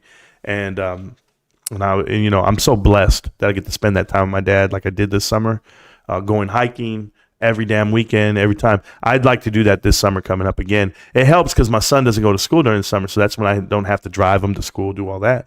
But more than likely, I got to find time to line that up. I was going to do it today. I was like, yo, Pops, let's go hike. But that wasn't it because I was lazy. I woke up lazy. I was like, man, I'm just looking at my phone, looking at the markets, doing some bullshit. Bought my 3.5 shares. I was like, yeah, I'm feeling good. No, I know I got to get more time to my pops. And I tell everybody, man, I think everyone out there that when your folks are finally gone, and I don't think I'll be sad. My dad prepped us for this a long time ago. My dad has always talked to us about death. And he always said, you know, it's inevitable. You can't win. Time always wins. It's a part of life. Always told us this growing up. And it kind of separated us from the reality of thinking like you're always going to be there. So we've managed, it actually made you stronger when we were growing up because we managed to live like, hey, we ain't got no parents. Like we had parents, don't get me wrong, my parents are great, but we were like, yeah, we don't need them. We don't need them. But now that you have them, and you don't want to take advantage of your parents. I mean, I don't do it that way, but I'm like, now that I have my pops around, yeah, Pops, come on over. Yeah, we could cut the grass together. Yeah, we could go hiking. Yeah, we can go to breakfast. We could do these things because we're grown men and we have the ability and the time and the money to do it. So I'm like, yeah, okay. So my dad invites me to breakfast every time he goes. And I don't go every time. And it's not that I don't want to spend time with him. I feel like sometimes I'm like, man, am I going to pay or are you? Because when I get there, my pride, I'm like, I can't let my dad pay for this. Hold up. Back up, bro. And I'm over here. I'm broke as a joke sometimes because I'm paying for everything. Nah, I love the man. And I'm just saying, if you have the time to spend time with your folks, do it. Because the truth is, if you're only visiting them for Thanksgiving and Christmas and a birthday or anniversary, I mean, what is that, 4 times a year? That's what you're doing? You're seeing your folks 4 times a year? Okay. So they got about 20 years left on the planet. You mean to tell me you're only going to see your folks 80 more times? That's it? Count it down backwards then. All right, Pops, I see you, man. You're only going to see him 80 times? That's it? That's all you got left? If you're my age? I think about it all the time. These last 20 years of my life went by so fast. I'm from 20 to 40 like this. I don't even know what happened. You mean to tell me I'm going to pay attention to these next 20 years and relish them and be like, yes, no, I'm on YouTube 3 years already and I don't even know what the hell. I just like, really? We've been making videos that long? Like, damn. I can only imagine what's going to happen in the future. So I want to be more in the moment. That's it. I'll take a break from my Epstein list pre-gaming. Marantz is live. RP, that list is out, or people are talking about the list coming out and who's going to be on it. And for me, it doesn't matter. It doesn't mean one thing to me because I can't do anything about it now. The perpetrator is dead. To go out there and shame Bill Clinton for what he's done, being on that damn flight the most means nothing, absolutely nothing to me. I can't tarnish the man anymore. He's already tarnished himself. The man holds zero credit to me. He's not a man, and his wife is a man for the lack of anything, but I choose to not associate myself with that list. They're not people that I want to be around. They're not people I emulate or I respect or I look up to. So I'm fine. And is it going to change my life? Is it going to change my day? No. GameStop. I'm paying attention to that. You can distract me with any list you want. You can distract me with all the headlines you want. The Hunter Biden laptop, you can do it all, man. Ukraine, you can do this whole, Israel war. You can do everything you want. It's not going to change. I'm still going to talk about you, GameStop. I'm still going to talk about you, private equity, because private equity, you funded the Epstein Island. Flat out.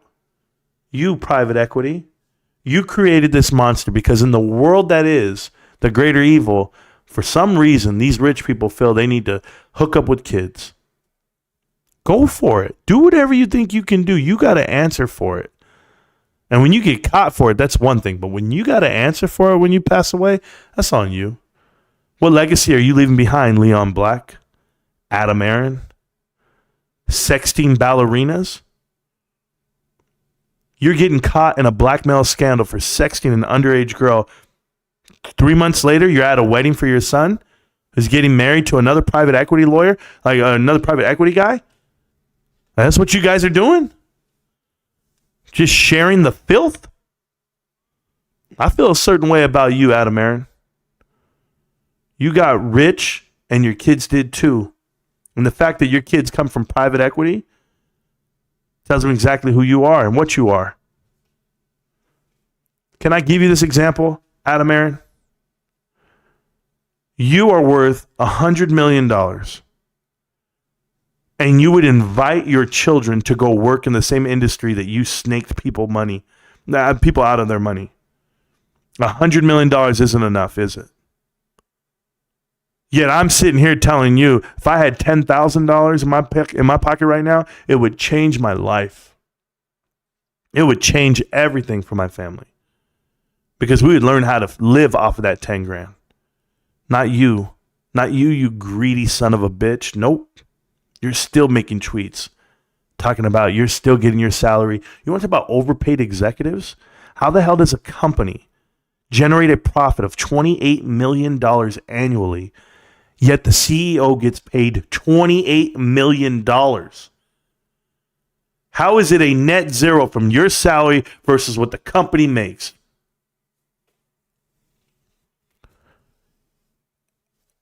Ryan Cohen makes $0.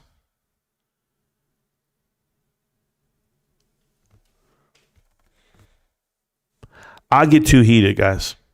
I don't want to get angry this new year. But Adam Aaron, I promise you, bro, you are not me. You promote the filth. You swim in it. And like I tell everybody, you go play with the pigs all you want. You can play in the mud. The only difference between you and pigs is they like it.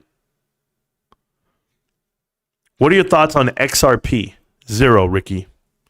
Ricky B. Loco, I don't care about cryptocurrency 1 ounce. It does nothing for me. I'll invest in GameStop, and if they happen to invest into crypto, great for them. I still wouldn't go buy it. I'm not a follower. I'm a leader. I don't follow people into investments. I don't do any of that. I do my own due diligence. I do the best I can. Am I woke? Yeah, I'm awake. How about that? Marantz, can you explain if it's a good thing that Ryan Cohen is making GameStop into a holding company, or did we get that wrong? No, High Corner, we did not get that wrong. What that does is it leaves all these opportunities out there on the table that they can't hone in on. The shorters and private equity, they cannot even guess Ryan Cohen's next move. But what I told you was, if you don't have children, be ready. Be ready to have children, High Corner. Be ready to be called a parent company, because GameStop is going to be the parent company of something that they buy. And they've got $1.2 billion plus in the bank, and they're going to have more money because they can put Ryan Cohen's wealth right behind it. Ryan Cohen has a net worth of $5 to $15 billion, depending on who you ask.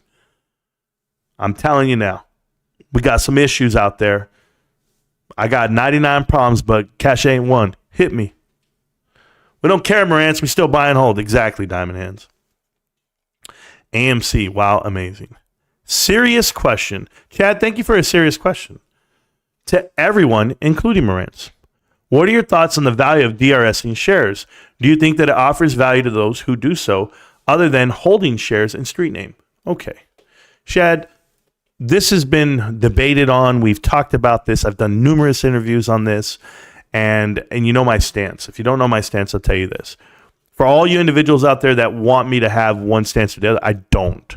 I don't care what you do with your shares. Whether you DRS or not, it means nothing to me. You see, I'm not worried about market manipulation. I'm not worried about naked shares and or synthetic shares and people telling you this is the markets and this is the criminal side of it. I don't care what they do. I don't care what happens to the stock price. I don't care if the stock price $15 the rest of my life. Do you understand what I'm telling you? I don't care. I'll tell you why I don't care. Because I can't get involved with something that I have zero control over. All I can control is the fact that I support the company and I buy my shares. And I'm going to keep buying my shares. If I buy them on a brokerage, right? A brokerage I trust, which I trust Fidelity because they deliver my shares whenever I buy them. And I support Fidelity's platform. I even support T. Rowe Price. But check this out. You go and DRS your shares. Understand what you're doing. You're taking the shares off of the market, out of the DTCs, and you're putting them in your name, the DTCC. And when you do it this way, you are going to create a dry desert. There is going to be no liquidity within the market for GameStop, meaning the price and the volume is going to be dry. It's going to come all the way down to where it is today. So I don't mind people DRSing one bit. I would tell you it's probably going to help out on the side of the less manipulative side, right? But I will tell you what it's going to do. It's going to make your stomach hurt. It's going to hurt your stomach. That's it. Can you stomach it? It's not can you afford it. Can your body deal with the ups and downs of what can happen? Because a stock can get shorted with the minimal shares now and create price action in the downward slope. So to go from 18 to 11 and then to deal with all the negative press and all these hit pieces and all these documentaries they put out, everybody wants to attack Marantz, attack the channel, attack the movement. There is no movement. You got these guys, GameStop's dead, to go ahead and understand what they're saying. GameStop is dead to them and their manipulation. GameStop is the only company as of right now that I have seen that has 25% of the free float locked up in DRS. That's an unbelievable number. Phenomenal. I'm just telling you. So if you can deal with the stomach of DRS in your shares, then do it. Yeah, it's on you. But I don't want to hear about it. I don't want to hear about it. I don't want to say, Marantz doesn't support this, Marantz does. I don't care what you do. I support the balance sheet, I support the cash flow chart, and I support the income statement. That's what I support. I support the things that I know how to read and I understand and I can control. I can't control what the markets want to do and what 66% of all retail trades want to do going through Citadel. I can't control that part. Every day I wake up, there's more shares to borrow, and they keep manipulating. Do it. manipulate the shit out of GameStop. Okay, guys, go ahead and get the stock price all the way down to $11. I'm waiting because I'm still going to keep buying. People saw it this morning. We were in the Discord, right? There's 1,000 people on our Discord. Completely free. It always will be the Discord. If you guys don't know how to get to the Discord, look at one of the videos. Click on the link in the channel and whatever. Watch this. I'm going to put it out here right now for you guys. Invite people to Discord, right? Discord's completely free. You know, there's people that charge for Discords and charge for information. We don't charge anything. Our Discord's completely active, really active. 1,000 people in there. And guess what we're talking about? Man, we're back in the 15s this morning. We're all excited. We're like, man, I love it. I hope these prices stay down here. I want to buy it all. You know what's going to happen? Watch this. You know what's going to happen, guys? GameStop's going to be positive, right? Cash flow. They're going to show. I'll just tell it to you right now. They're going to have marketable securities in cash worth around north of $1.5 billion after this quarter. $1.5 billion. That comes out $5 a share cash. Okay?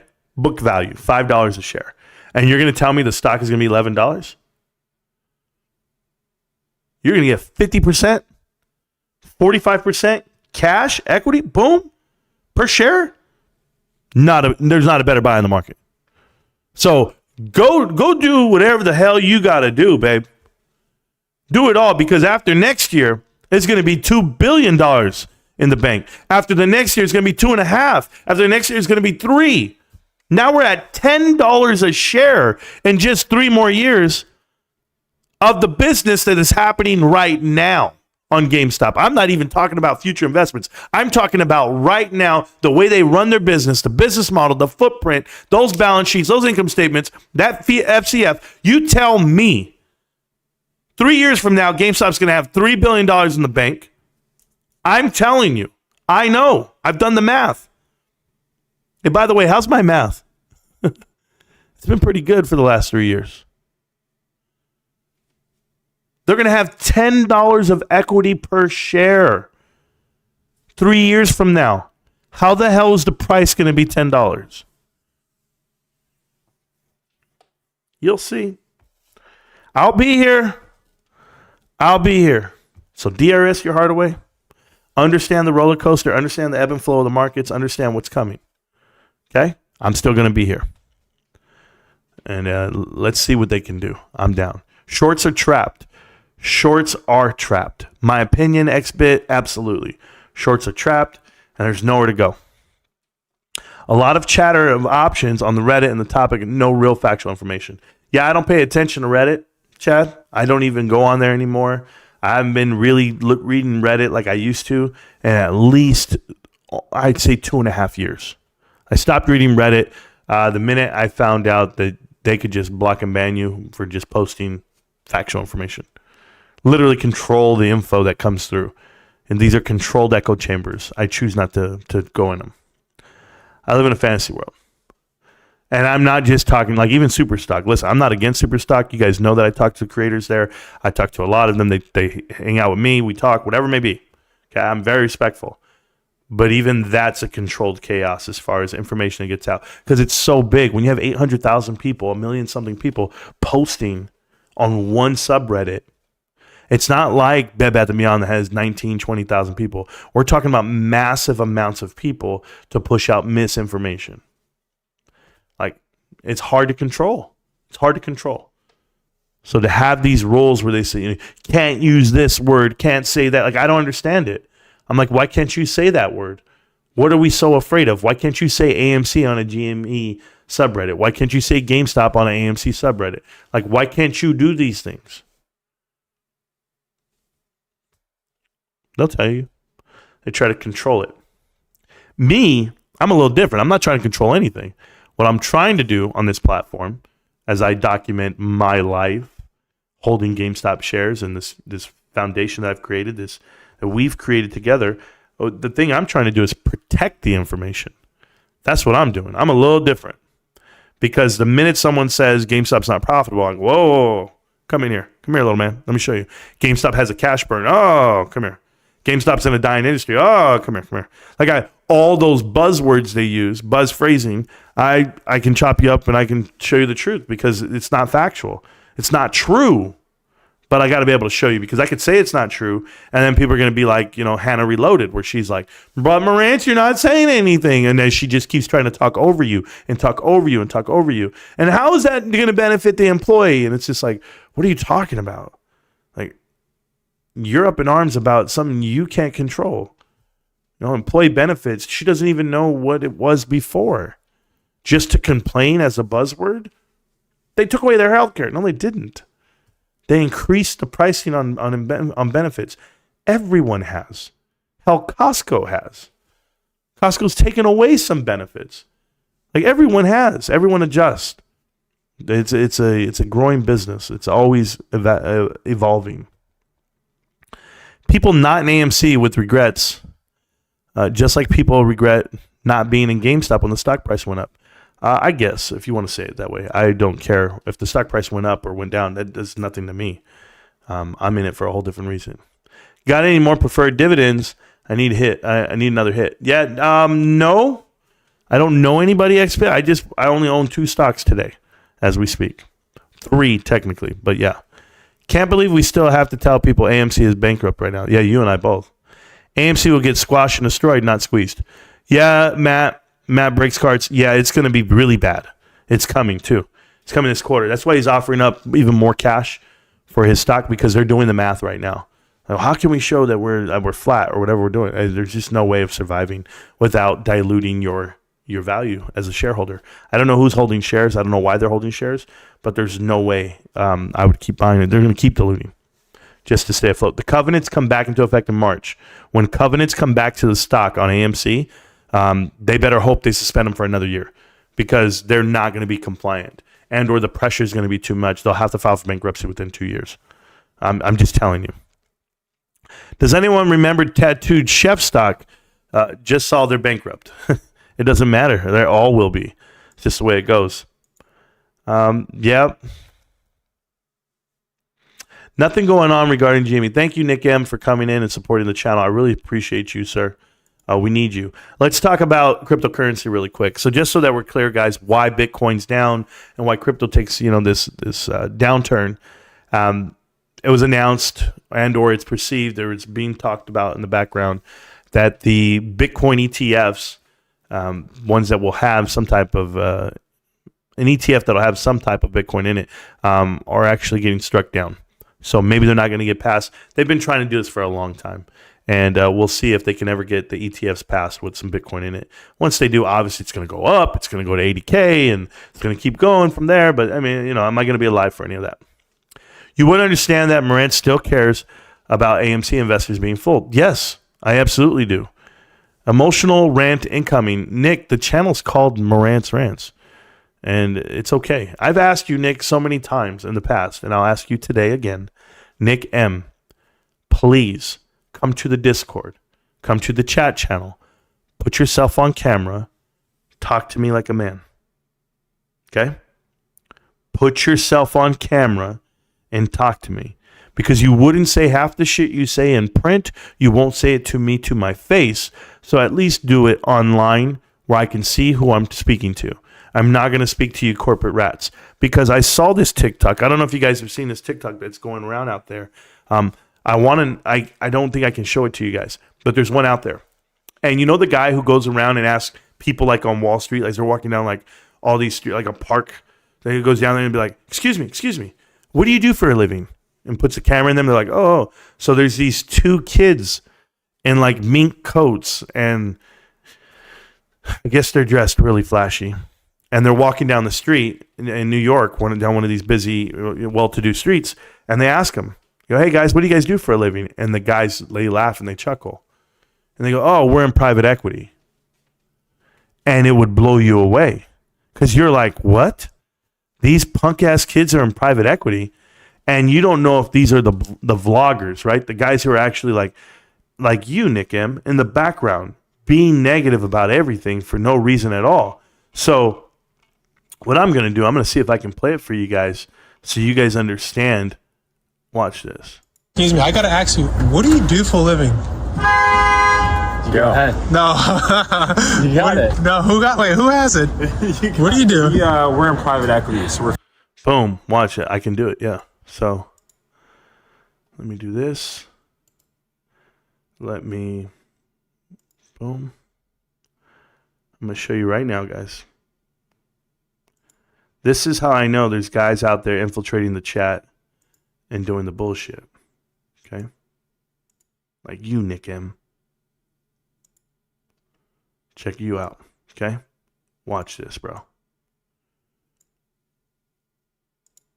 Look at the body language and look what they say. Excuse me. I gotta ask you, what do you do for a living? Go ahead. No. You got it. No, who has it? What do you do? We're in private equity, so we're financial men. Really? What do you love about your job? Can we get you both in? You guys are very handsome. What, like? Very, very little. It's funny you ask. Yeah, we don't. So, like, how does your job work? How does a normal day look like? So we do like research on companies. We invest in companies. That's fire. We help the management team and like try to help the portcos. That's fire. Struggle along. Wait, are you telling the truth? Because he's laughing a lot. He's laughing. No, it is straight up the truth. All right, one last question. What do you see yourself 5 years from now? Get in there, bro. You're handsome. How about this? What do you see yourself 5 years from now? It's a good question. Hopefully bringing impact to the world. That's fire, bro. Yeah. I respect that. What a way. So you guys see it. And if you don't understand what just happened there, those guys are, without a doubt, bullshit. They're bullshit. What I mean by bullshit, they're not lying. Oh, yeah, well, we work in private equity. Well, what do you do? And the one guy's looking like, hey, man, don't tell him. Like, yeah. They're out here cruising Reddit, cruising YouTube channels, infiltrating them, saying some bullshit. Tell me if I'm wrong. I think I'm wrong. They're not smart enough and they're just dumb enough. But they're paid and they're walking down the street with a smile on their face. I know what it is. I know what time it is. But yeah, that's exactly what's happening. Yeah, I still do care about AMC investors. Let's collectively pump up these numbers and these likes, folks. Hit the like button. Well, we're at 94 likes. It's not bad out of the 557 people that have come in, so I appreciate you guys. ETF smarter than the GameStop stock. Sure. Absolutely, Mark. Mark, I tell you, it's really easy to make money in this world. Go ahead and buy some ETFs that have portions of the index, whatever they're covering, right? Whatever this ETF is. So if you want to do index funds, you can do it that way. Me personally, I relish in the fact that I know how to read a company. I understand how to evaluate a company, and I love the direction it's going. So the individual securities that I do buy, that I do understand, GameStop's one, Costco's one, and MNSO, right? Miniso Group Holdings is one. Although I did sell my position today, I'm very confident as of now of how that's been going. So, yeah, I think I'm going good. But Tal Packer, we said hello. Welcome back, Webbush Hedgie. Yeah, welcome back, man. Hey, can you update the Discord link? It doesn't work. Yeah, I think I just did. If I didn't do it, I think I did. I think I just updated right there. I think it's on a 7-day period. That's why, Daniel, but it's up to date now and you can join. Ryan Cohen flat out said, buy, hold DRS. Well, that's cool. That's cool. Brick by brick. Like I said, it's whatever you feel comfortable doing. Obviously, I have DRS some shares, but I've DRS all 50 shares I have. There you go. 3 years, and I told you so will be coming. Stay tuned. Yeah, that's the plan, Robert. That's the plan. How large is your GameStop position? As of now, it's around 25% of my portfolio. So I would tell you that it's big enough to get wet. That's what I can say. 51 shares, by the way. 51 shares Marantz has, yes. You'll know when it's 50% of my portfolio because I will announce it. 51 shares, and he's buckled in. Yeah, Mark, you don't get it. Yeah, he's strapped to the rocket. Mark is not very smart. Exactly. If they don't understand about the 51 shares, just so that we're all clear, if you've never seen the movie Spartacus, I think you should watch it. Okay? So when they ask you how many shares do you have, I have 51. How about anyone else? Anyone else want to tell everybody how many shares they have? Everyone's going to tell you 51 here. So out of the 10,000 investors that I know, everyone has 51. So we're already at 50,000 shares on the channel. We'll just leave it there. How about that? Yeah, you guys don't need to know what people have because it's their prerogative, it's their privacy. Shout out to everyone who got a free membership. Appreciate that, guys. Ant Can't Trades, where is he? Ant Trades was promoting that the stock's going up to $1,400. He says he's right. This is the second September in a row that he's come around where he said the stock's going up. I don't think it's happening. I think he's completely wrong. I think he's always been wrong. He doesn't know how to read TA, and that's very apparent.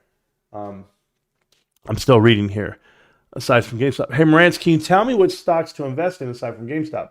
Joe King, that's a great question.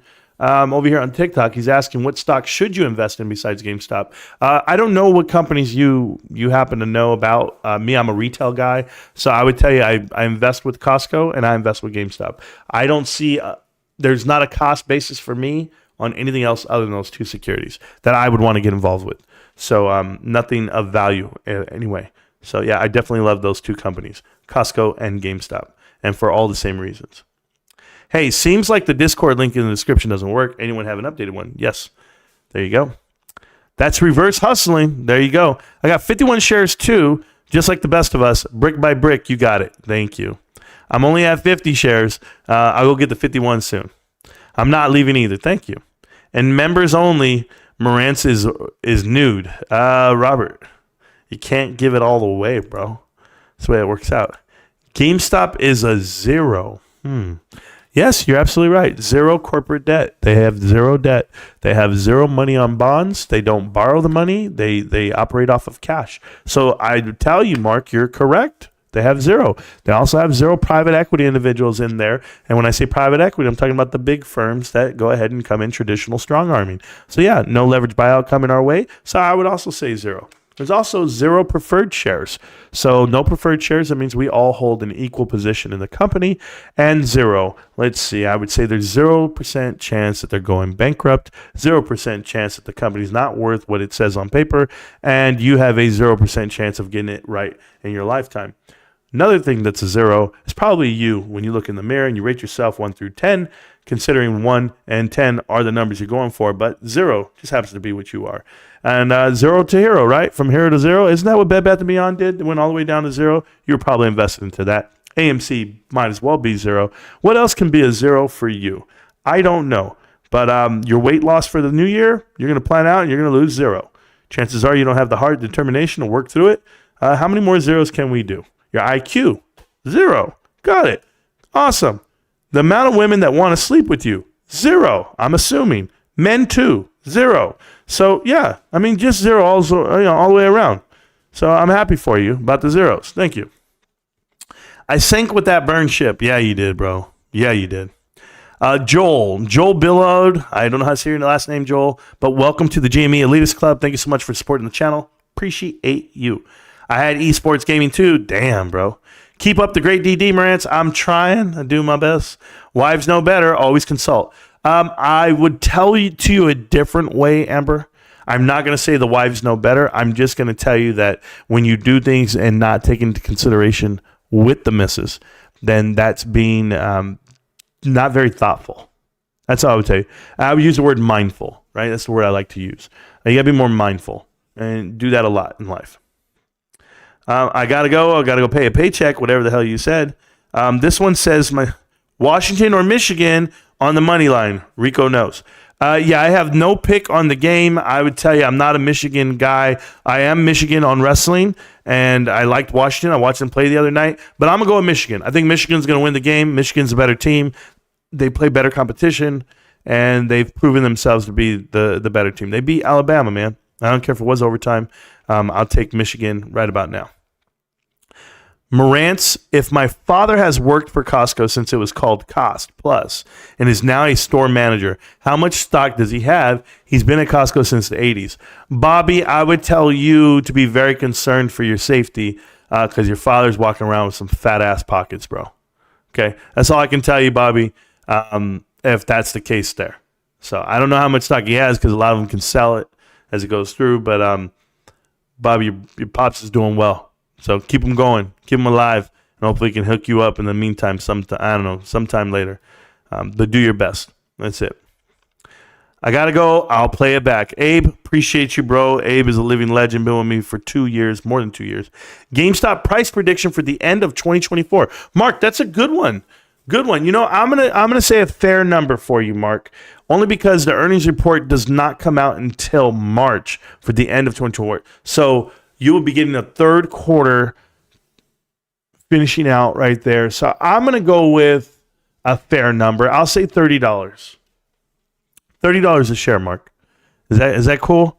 Up an amazing, from where we're at right now, almost 100%. So 100% increase this year for GameStop. That's what I'm going with. F yes, let's do this. Thank you, man. Marantz knows that Rico doesn't know. Yes, Rico doesn't know. We know that part, guys. Nothing new. Adam Aron needs to get his annual salary for 2024. He normally gets $16 to $20 million from selling stock. Mike Benko. He'll get whatever he needs to get. They'll figure it out and he'll get paid. But they won't be around for 2026. I'm telling you that right now. They don't have enough shares on the books to support their position. And I'll explain. The officers, the NEOs, okay? The NEOs for AMC, they must hold up to 3 to 5 times their salary in stock, period. And they don't. The CFO holds 0 shares right now. So he's not even getting paid enough shares to even equate to that. They're in trouble. They're in big trouble, these guys. Uncut, we want to see it, Marantz. Vinny, the video, the stuff. No, the reason why I say it is because there's a lot of stuff about me in there that I can't put out to the public. And I say that respectfully. It's about my job. It's about some other stuff and how I clarify things. So, but if you guys want to talk about it, I guess I'll do it on the Marantz member side. How about that? I'll do the uncut, edited version on Marantz on your members channel only side. So there you go. Kai's flying towards the sun? Sure. I don't know. I don't care. How many times do you, let's see, how many lines do you want to get lied to by Thomas Smallbone? Marantz is the shit. Love this channel. Oh, Brett G. Yeah, well, that's his real name, bro. I'm sorry. And then he made a video I'm going to get my lawyers on you because you called me by my name and people know what school I went to and what this. And it's who gives a shit? What are you hiding from, bro? Oh, I forgot. You have 3 channels and you're doing the same thing on all the channels and creating a following based off of misinformation and pumping information. I mean, they're just cheerleaders for stocks basically and pumping out everything. The minute Bill Pulte goes in and announces he's buying AMC shares, this guy goes, a billionaire is buying in. I'm like, a billionaire? What the hell? His grandfather was the billionaire. This guy's worth nothing. This guy's $100 million compared to them. And he's buying in. How much did he buy in? Is he partnering with the company? He's partnering up with Adam Aron and they're going to take him he's going to buy out all the debt and he's a billion. It was shut up, Thomas Smallbone. You can't even figure this shit out. GTA, Brett. Yeah, there you go. Those are not the lyrics, Marantz. Oh, my bad. Somebody tried to ask me the lyrics to the word crossroads. To the song Crossroads. Welcome to the crossroads, you won't be lonely. The crossroads and you won't be lonely. I'm gonna miss everybody. I'm gonna miss everybody. Come on. Uncle Charlie and the proof that God's got him. And I'm gonna welcome everybody on the round, the bang. I don't know what they're saying. Hey, bro, you ever try to sing that shit? You right there just saying shit, bro, in the car. Yeah, somebody said, I don't know. I guess it's a TikTok challenge out there or something. Somebody brought it up to me. It was like, Marantz, quick, sing Crossroads. I was like, it's the first of the month. Get up, get up, get up. Kiss your chicks and get on. Bro, the best Bone Thugs and Harmony song is the one with Mariah Carey called Breakdown. I used to listen to that shit on repeat, man. And there wasn't even a repeat button. We used to, put the little cotton in the top of the tape, wait for it to play on the radio, hit record that shit, hope the DJ stops talking. I'm like, all right, shut up, kid. Power 100.5, and here we go with the high five at 9. Mariah Carey, Bone Thugs and Harmony, Breakdown. Yeah. This is my shit, man. Because I was in love in the 8th grade, man. In love. I love this look, man. I love this girl in 8th grade. I thought we were going to get married. Bro. 8th grade, I thought we were going to get married. And I was like, man, she was a cheerleader. I was the quarterback. I was like, yeah, you could wear my jersey to school. Pop Warner football, bro. Thought we were the baddest dudes on the planet walking around school with the jersey. Man, I see a little snot-nosed kid with the jersey on, I just kick him. Get away from me, bro. Put that shit. You shouldn't even play football, bro. Real man wrestle. Nick McKay back from suspension, reporting for duty. Back to suspension, 1,800 seconds. Yo, Nick, you're out there just watching the show, Nick, in silence. Nick, I know you watch the channel on mute, bro. I know it. I can feel it. I know you're right there with your pants down, watching on mute with a bottle of Jergens lotion. I get it, bro. I get what I do for you. I get that I'm that guy for you. I do. It's all right, bro. Don't knock it till you try it. I got you. I was reading the AMC Reddit page. Holy shit. They're huffing a ton of copium. The fact they still, it's absolutely crazy. They still believe in the company is wild. Love my shirts. Thank you. There you go. I hope they all fit. I don't know what fits. I got some for the kids in there. I don't know what to do. I don't know if you want to get them for, the man of the house. I didn't know what was going down. Hey, we're all going to dress like a family today. That's what I thought you were going to do, Amber. I thought you were going to go home and be like, come here, babe. Put the shirt on and get the kids up. We're all wearing Marantz Rantz. I had a coworker. They asked me for Marantz Rantz shirts, right? This is a true story. And I go, why do you? I go, you guys support GameStop? You guys like the channel? She's like, no. We're going to Disneyland and we don't want to get lost, so we're just going to wear the same shirts. And we figured because you have all the same shirts and they're pretty noticeable. I was like, wear them. Go. I don't care. Whatever. Yeah, they don't support me, bro. They'll be washing the car with the shirts. That's why I don't want to give them to people. I could give them to anybody. And I'm like, man, they're just going to throw them away and wash the cars and do stuff like that. Pick up some dog shit with the shirt and throw it away. I'm like, nah, man. I'm going to give it to people for the channel who care about the channel. What's up, fam? Getting off the job a little late, running it back to catch up. Michael Vanetti, I hope you catch up. Jennifer Shin, thank you so much for supporting the channel. Donahue said, Adam Aaron sold to pay debt. This is too much, Amo. To pay debt. $22.5 million. I'm going to pay some debt with this. To what? For that damn commercial he did? Or for the investment and that he lost over there at HYMC? Crawfish says, I bought 30 more shares yesterday. Happy New Year, guys. Happy New Year. Thick or thin, we're in it together. Make history. Hang in there. GME fan. OG Freeman. Yo, bro, I thought you were asking me thick or thin. I thought you were asking me. I was like, well, I like them thin. And no, man, get the hell out of here. Whatever my wife is, that's what I like. That's it. And my wife knows it. If you got... Man, I told you Sarah Bareilles on the hit list. Marantz is not for sale. Absolutely not. If you guys don't like Sarah Bareilles, you just never seen her sing.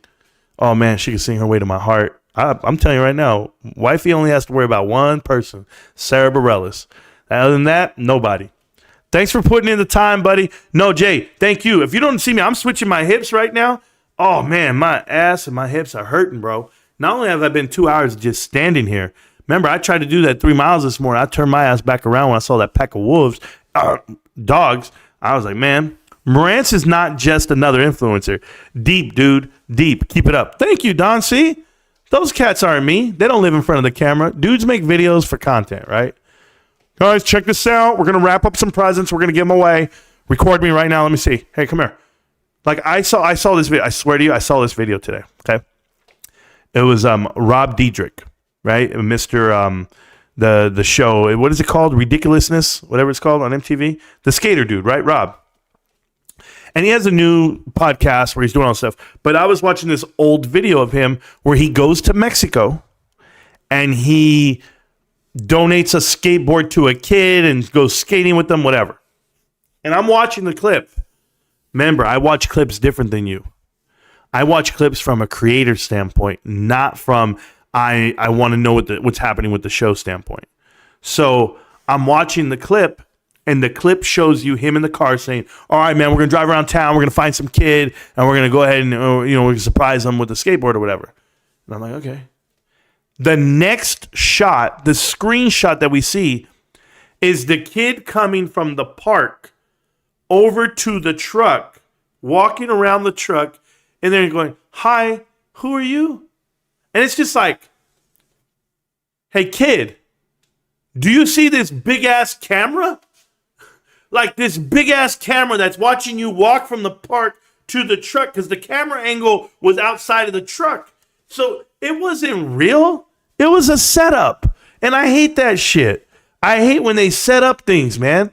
I'd rather it be genuine and sincere, but they never do it that way. They never do. It's always fake. It's a Tony De Niro orchestrated piece. Tony De Niro orchestrates his whole show via DMs. I've been in there doing an interview, and I'm like, yo, we're going to shoot this shit. We're going to talk this shit. Let's do it. Then they were like, Marantz, Please don't answer the next question. Let Mass chip in and say something here. Marantz, Mass DeLorean, ask Marantz, blah, blah, blah. And I'm sitting there like this, just looking at the camera like, these fucking punks. They don't know a goddamn thing about GameStop. They sure as hell don't know about AMC or investing or talking on this. I'm just like, all right, guys, I got to get out of here. Cool. When I leave the damn interview. Like, oh, man, whatever. They asked me to come back. Marantz, can we get you back onto the chat and interview live with Mass Lauren and Tony De Niro? We wanted an update on GameStop. I was just like, I'll never go over there. You're a bunch of fake sons of bitches. I'll never do it again. Mass Lauren, oh man, I don't know what happened with Marantz. Something happened and he was just like, I don't understand. So I'm gonna. He kind of went sideways there. I don't know what's going on. Oh, here we go. So Marantz, let me see. Let me get a pen there. There we go. There it is, right there. Yeah, hey, what's the next stock that's gonna explode, man? I'm trying to get my money back. If I would just win with Ryan Cohen, fuck, man. Well, whatever. No, not JT, bro. Justin Timberlake all day. Stop it.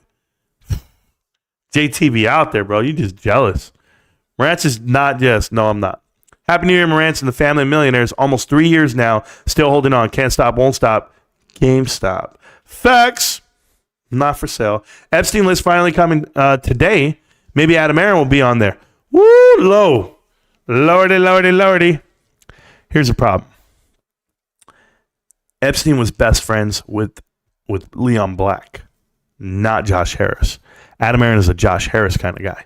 So there's three main founders, the three bigwigs at Apollo Global Management. It's Leon Black, Mark Rowan, and Josh Harris. I watched Mark Rowan interview. It's kind of misleading. Okay, the interview I saw with him, I'll show it to you guys really quick. I say really quick. I'm not going anywhere. Listen, if you guys are going somewhere, I'm not going anywhere. Okay, been here for 2 hours. We're gonna go in an hour. I don't care. I got nothing else to do. I'm here. I'm hungry, but I'm not going to let my hunger get the best of me, okay? So, Mark Rowan, Apollo. I'm going to show you guys something, okay? Co-founder, does an interview at Goldman Sachs. You go into an organization. Yeah, we don't care. Watch this. Okay, I'm going to show you guys something. So... this is the type of homework you need to be doing about your investments and about the people that you want to invest or you want to look at.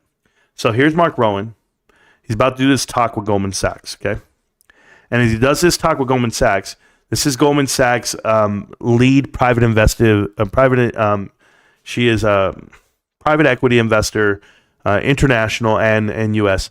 Allison Mass, okay? She's a director at Goldman Sachs. Allison Mass. She's talking with Mark Rowan. Watch this. And today I'm thrilled to be joined by Mark Rowan, the CEO and co-founder of Apollo Global Management, one of the world's largest alternative asset managers with just over $550 billion in assets. Since Mark stepped into the CEO role in March 2021, he's helped revolutionize Apollo's business. Okay? Now, here's the problem that you guys need to know. Allison Mass, this young lady doing the interview, how does she know Mark Rowan? How do we know Allison Mass? She used to work at Drexel Burnham Lambert. They are partners, guys. This is what I'm telling you, okay? When you think you've figured it all out, you think you see all the pieces, someone else pops up.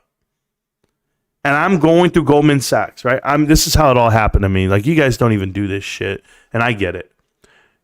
You guys know the history of Goldman Sachs. And if you don't know the history, I will tell it to you. Who is their creator, their CEO? What's his name? Dave Solomon, right? He's a DJ. And that's what it was big to me. I was like, man, he's a damn DJ. This guy walks around with a backpack, plugs in his little laptop. He likes to DJ. All these guys have hobbies, guys. All these billionaires and millionaires have hobbies because they have all the free time and the money to do what they want. right? Like I'm over here grinding to YouTube. It's my hobby, but I'm grinding. I got to go to work 9 hours, come back. I'm running around. I'm trying to do this. These guys literally can just go play damn tennis and then handball and racquetball and what was this other one? Pickleball. They can do any hobby they want. He's a DJ, so he just downloads music all day and then mixes and comes in and he thinks he's some type of DJ. He's some multi-millionaire guy. But who is he really? He's the same guy that turned on Mike Milken. When him and Mike Milken were doing business at Drexel Burnham Lambert and they were hiding a private ledger. And Taryn Pizer was hiding the private ledger and got rid of it for them. Taryn Pizer just happens to be the second largest investor in Mullen Automotive. Taryn Pizer just happened to get arrested in March of 2023 for insider trading. But yet, David Solomon and Mike Milken were doing this deal where you were hiding the losses, Mike Milken's losses. He was hiding them on the books of Dave Solomon, on this private ledger. And they were reporting back that they were actually making money and they weren't. But all these deals and all this really happened. So what do you think happens for Dave Solomon, right? When it's time to go ahead and become the head of Goldman Sachs and he's in charge of it all, he's hiring people like Allison Mass, who worked at Drexel Burnham Lambert. It's like, it's supposed to be a black eye. It's supposed to be hey man, they're criminals over there. It's no different than Bear Stearns and Lehman Brothers. All those executives had to land somewhere. They did the corruption or the negligence. They're not compliant with law. So they end up somewhere. SAC Capital and Steve Cohen, if you don't know who he is, he's the owner of the Mets. Insider trading off of insider information, gets fined millions and billions of dollars, cannot trade people's money, comes up at 0.72, goes out and partners up with King Griffin. They bail out the short on GameStop. His old employee at SAC Capital who didn't talk runs Melvin Capital. So when you're looking at all the players involved, the Gabe Plotkin, the greatest investor this side of the 21st century, they were bad guys before. They were greedy. They took the free ticket. All of them. And every different aspect. One is a short seller and one is this private equity leverage buyout monster. They all guessed on one thing. They all pounced on one thing. They all lost. GameStop won. GameStop is winning right now. You're winning. And they want you to think you're losing. They want you to feel like you're losing. You're not losing. For those of you that just got into GameStop, just started buying in this year, congratulations. You're winning more so than most. Can't trust these guys. You got to know who they are. When I saw the interview, I said, who's Mark Rowan sitting down with? He doesn't sit down with anybody. No new toys. That interview was 9 months ago, and he said no new toys. Christmas campaign comes around, he does a whole video, and he says, no new toys. What does that mean? How he revolutionized the business? Do you know what he did? He insured retirement funds. That's what it is. You guys have to understand, baby boomers, hello, baby boomers, they're all retiring, right? They're all in old folks' homes. There's all this senior care. Private equity has gone over and said, how do I get a piece of that? It's trillions and trillions of dollars. And they go in and you find out that they buy out a hospital. And when they buy out this hospital, the stats are there. You guys can go Google this, okay? You guys go, do me a favor. Go look up. It's called, Is America for Sale? I made a video I called it America is for Sale. But Google this video, okay? I didn't include any quotes from it, nothing like that. I want you guys to go. It's not a video either. It's a report. You have to go look it up. It's a congressional hearing that happened, and it's talking about the demise of Toys R Us and how people overstate how private equity creates jobs for the markets. Private equity is a creator of X amount of jobs, but what it tells you is that those jobs they create are gone within 2 years. And that when they buy out portions of the health industry, that the response time for those hospitals is less than that of a private company. Private equity cuts the staff, they cut supplies, they cut all corners, and it costs people their lives. I once said it, I said the mortality rate, right? I think that's the word I'm looking for. But the fatalities that happen at private equity institutions, i.e. hospitals or hospice centers, is a 10 to 15% increase versus not. You know why they're dying over there? Because the business model creates that. It promotes that. It does the, oh well, we have one nurse for 5 units instead of a nurse for a unit for each one, or whatever's practical. I don't know. I just know what I've read. I know the history and the research that's been done over the last 40 years.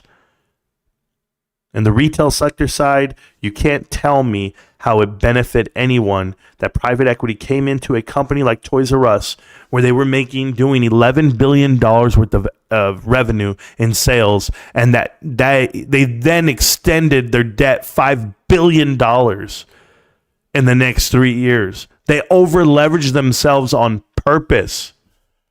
Margins did not matter. The expansion did not matter because it was leveraged off the debt that wasn't private equity. I'm going to explain it to you guys the best way I can. When you walk in and you buy the company or a portion of the company for a small amount, $2 billion, oh my God, they bought in. Okay. What did they do? They borrowed 10. They over leverage it so far out. And the only people collecting money are the executives that they hired to go into that company and make these bad decisions. Those executives are an extension of what private equity is. That is Adam Aron. That is Sue Gove. That is exactly what's been happening to America. And a select few get anointed. And they get asked. They all retire for some reason. George Sherman, the CEO of GameStop before Matthew Furlong, was 51 years old, 59 years old, retired. I'm retiring, and he walks away with $200 million worth, $189 million worth of GameStop shares. Did he sell any? No. You know why he didn't sell? Because he knows. He knows what he was sent to do. He was sent to destroy GameStop, and he didn't. And maybe I'm speaking out of turn here. Let me say this. I assume that he was sent to destroy GameStop. And when he saw Ryan Cohen buy in with his own money, $50 million, he says, Ryan, it's yours. Go. He knew exactly what it was. Ask yourself why they still hold shares today. They were worth $150 a share. We're now sitting at $60 a share. He could have sold off and walked away with $100 million and didn't do it. He's young enough to do it, right? Or maybe he's just not old enough. He's not estate planning like Adam Aron. You guys get it yet? They put these guys in place, and these guys have the ability. You think Adam Aron, how old was he when he got to AMC? 60 years old? Isn't he ready to retire? He just had 25 years in the corporate life where he made millions and millions of dollars. But he just made the most money he's ever made in his lifetime over the last 3 years. Estate planning. Selling it out. Do you know how overinflated that price was at $70 a share, at $50, at $40, at $30? They knew it because they overextended it. They pushed it out to $5 billion. They said, shit, $9 billion in assets? That's a lot. Do you know what we're going to do? We're going to reverse stock split this. Not only are we going to convert the apes to AMC, we're going to reverse stock split it. And when we do that, we're going to dilute this bitch all the way back to 500 million shares. 10 to 1. That's 5 billion shares. Guys, it's going to happen. And they were once at 50 million. From 50 million shares, the equivalent of up to 5 billion shares. That's 100x. I'm not good at math, but maybe it's more than that. Like, it is more than that. Like, it's an amazing number. From 5 million to 500. No, it's 100x. 100x, guys. I can't even tell it to you. All right, I'm going to keep reading the chat. I'm just blown away sometimes at the stats that come out of my brain when I look at it that way. You have integrity and honesty, Marantz, which a lot of others lack. Thanks, Sharon. Appreciate you. Ant Trades would say everything's perfect for AMC. You know, I was bullish. Now I'm just fucking bullish. All right? Hey, you see that right there? That shit right there, that shit's going to go up, okay, yos? All right? Don't be trying to tell me it's not going up. So, all right? All right? Why, Marantz? Why is this stock going to be so great called GameStop? I knew you were right back then, but I wasn't going to do it. No way. I'm going to sit here and suck on my lollipop. Yep. Got to take my daddy to his dialysis. It ain't a funny joke now. Come on now. I got a double wide. I'm the man I own 3 trailers here because of my YouTube channel. 3 trailers in this trailer park next to the merry-go-round. I was there in that space when she said that. Thank you, Ravens. You were there when she said, it's not your responsibility, Marantz, to tell my 80,000 plus subscribers what's going to happen with AMC. She literally said that to me. It was like such a throw in my face because at the time I only had like 5,000 followers on Twitter. And I was like, all right, Tara. If I had TNA, and I'm not talking about the kind of technical analysis, if I had TNA, I'd have all those followers too. I was there. Twitter Spaces calls were hilarious. Thank you, Snacks. Snacks is still around, bro. Snacks. Haven't seen you in a minute, bro. G.I. Joe, Marantz Rantz. Yes. We're a community information channel, Marantz. I know. A small community at that. Sure. I'm the only one who puts first and second name in the chat. My name is Marantz Rico. I don't hide from it. Sorry, bro. My channel is called Marantz Rantz. It says you've joined the chat. Thank you guys so much over there. I think I can close down. I'll leave it up. It doesn't matter. It's TikTok. It'll figure it out. What's up, Marantz? Happy New Year, my brother. Just popped in and got to run it back. Thank you, Donko. I really appreciate you, sir. I'm buying AMC and GME anytime. My father used to tell me my market is like a football. Okay, cool for that. Got to cherish our parents for sure. Thank you, ma'am. No, we're good there. Leon Black on the list supposedly had sex with 16-year-old girl with autism on Epstein Island. Yo, Ravenstown, that is crazy. That is crazy. I'm not even going to make those assumptions. But I will tell you, I'm not surprised that he's on the list. The guy paid Jeffrey Epstein $170 million of cash himself from his own personal wealth and for tax purposes or whatever the hell he said. And then tax consulting purposes. And then, of course, they rented out the jets. So they had all the private planes and everything, and they were using their airlines, whatever Leon Black was owning at the time. So, yeah, they were all in on this. Big facts, Marantz preach. Thank you, Chris McShaw. I try my best. It's crazy. He defrauded hardworking retail investors. He's pure scum. He's not the only one. Pulte's no different. They're all the same. Dude from JP Morgan, too. Yes, absolutely. Jesus, they're all there. The sick people, they're sick. Yes, they are. AMC is not over. AMC was over a long time ago. AMC is completely over and done. What you mean by it's not over means it's not going bankrupt yet. It will soon. It will in 2 years. But the value of the stock and the value of the investment is gone. You're gonna be down and out forever. It's never coming back. It'll never hit $10. Like, let that sink in. It'll never hit $10. Okay.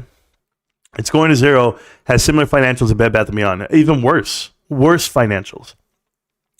What happened to Bed Bath & Beyond is happening to AMC right now. Correct. and it has been done. AMC, and this guy just keeps repeating the same thing. I'd give him a timeout at this point. Listen to what Marantz is saying. Oh, they don't listen. They don't listen at all. They don't listen at all. It's bad, man. Can you stomach when you lose your shares because you don't own them and everything blows up? No, that's not. Don't believe that. I'm sorry about all these myths that they keep telling you. You're gonna lose your shares. They're gonna disappear and all that. No, it's not gonna happen. Take a screenshot. You'll be okay. There we go. Stop by to say hello. Hope all is great. Have a happy new year. AB Investments. Thank you so much. Haven't seen you in a while. But yeah, AB, this is a cool ass dude right there. Public announcement, AMC is over. Yes. You know why? Why? Tell us why. Karma. Oh, that's what it is. Oh, yes. Karma. I forgot. Yeah. You're right. It's all about karma. That's why it's over. My bad, bros. You know, all the bad thing that's happened in this world, it was fixed by karma. Well, why didn't I just think that through? Holy shit. Yeah, well, Apollo's only been around for 30 years, but you know, karma. Yeah, there you go. That's what it was. Stupid. Karma isn't real. It's ridiculous, bro. They got you. My wife all the time. I'll be talking shit, right? I'll be like, yeah. Well, I don't want to watch that stupid movie anyway. I don't like scary movies. Well, babe, but we're going to watch.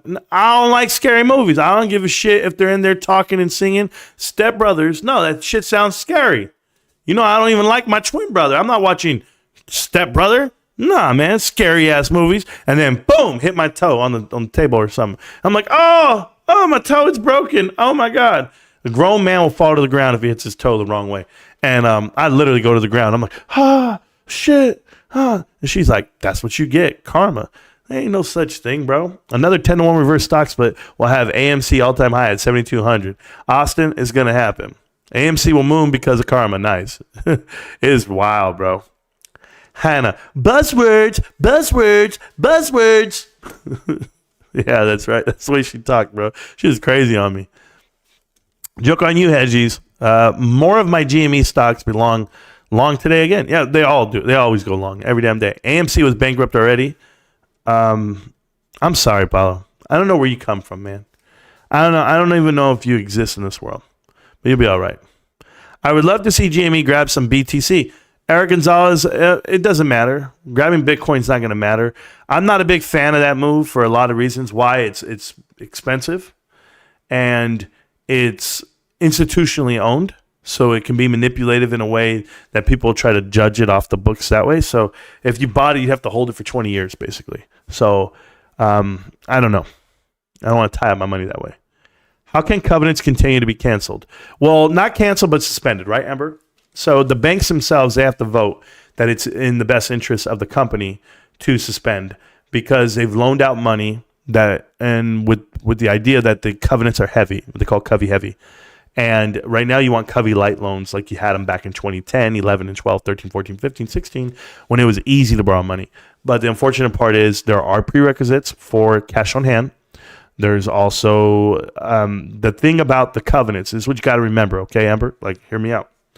Covenants restrict you from doing things, i.e. diluting, right? You can't dilute the float additional amount of shares because the dilution comes within. So you can't do what they are doing now. He's getting it all in before the covenants come back onto the books because they don't allow you to do these things that they're doing. The anti-takeover measures are going to hold them up, but that's what's going to happen there, without a doubt. Them doing a conversion on the shares without shareholder votes, a lot or expanding or diluting the float without shareholder voting, things like that, because covenants force you to have some oversight. And they have zero oversight right now. They're flying the plane blind. Then why are you investing in a bankrupt company? Yeah, there you go. Marantz, do you still ever or even believe in MOASK for either GameStop alone or the entire meme basket? Well, I don't believe there's a meme basket, Ludwig. I believe there's a private equity basket. The basket is to offset what GameStop is. So I don't believe it in that sense. Do I believe in MOASK? I mean, enough of me believes that these things can happen. You know, I was asked these questions on the documentary where they try to pinpoint me onto this message of like, what do I think would happen? Well, the only way MOASK happens, right? Listen to what I'm saying. The only way MOASK happens in theory is if blue chips sell off to offset the collateral for what is GameStop, right? Because GameStop essentially is going to go up off fundamentals. And as it goes up, that short becomes long, right? The infinite risk part. So blue chips have to sell off at that point. So could the whole economy come crumbling down? Yeah. Could pension funds get crumbled and torn apart? Everybody can at that point. If you really believe it's the trigger to it all, it can happen. Is it theoretically going to happen? I don't know. I've seen the Fed just print more money. I've seen that happen. I've seen people get bailed out and bought out. So I just care about the company and the balance sheet itself. I try not to focus on that aspect. But some people try to paint us out to be crazies and to say, oh, MOAS, that's all I care about. That's not all I care about. That's like not even 1% of what I care about. I care about the fundamentals, the income sheet, and the cash flow. So I just care about the company, man, the business. I'm not worried about what the market is doing. Do you think Adam Aron will end up going to prison? Ricky, no. I don't think he will be going to prison. I think the bylaws protect him. I think he can do it under the guise of, hey, I was diluting this to stay afloat, to do my job, because shareholder equity goes to zero, right? The shares themselves will be worth nothing if he doesn't do it, if they file for bankruptcy. So he's going to say, well, what do you want me to do? You want me to do this or go bankrupt? If I go bankrupt, then there. But you know why he doesn't want to go bankrupt? Because he still has it to where he's going to get paid for these next couple of years. Every year he's there, he's getting paid millions of dollars. So there's free money out there for him just to stick with the company. That private equity video is a joke. It's a parody, but every joke has truth in it. Jerry Diamond, you can say it's a joke, okay? I'm just telling you, bro. It's real because I played it. That's all I know. But I hear you. Just let it go, Paulo. I'm sick and tired of this. But hearing about AMC. I heard that, man. That's a very sad statement. Yeah. A lot of people and retail investors that have a lot of lost money, blah, blah, blah, don't even care. A sheep mentality. That's what they all have. I'm in AMC and GameStop to screw the system. Yeah, you don't understand the system. The system, you're not. You're supporting the system by doing it that way.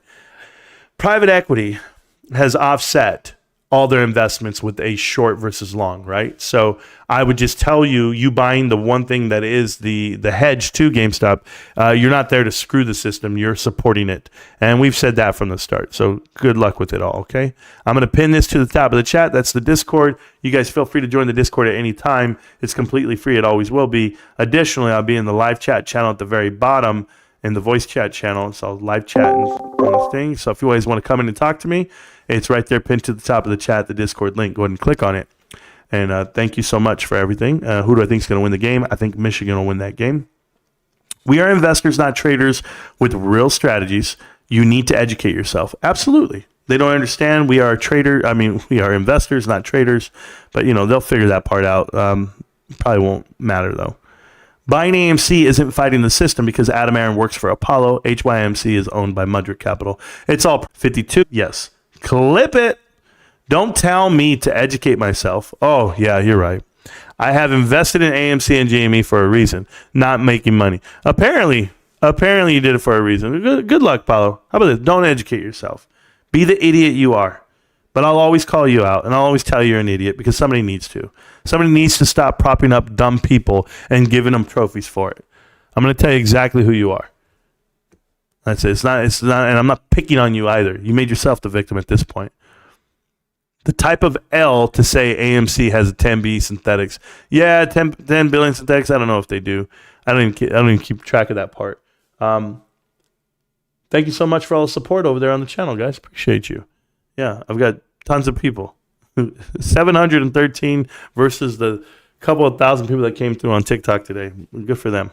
Good afternoon, Marantz from sunny Southern California. John, I appreciate that. My secret lover, I'm going with Washington. Cool. That's awesome. Oh, you're not calling me your secret lover, you're calling him that? That's cool. That's his name. I forget.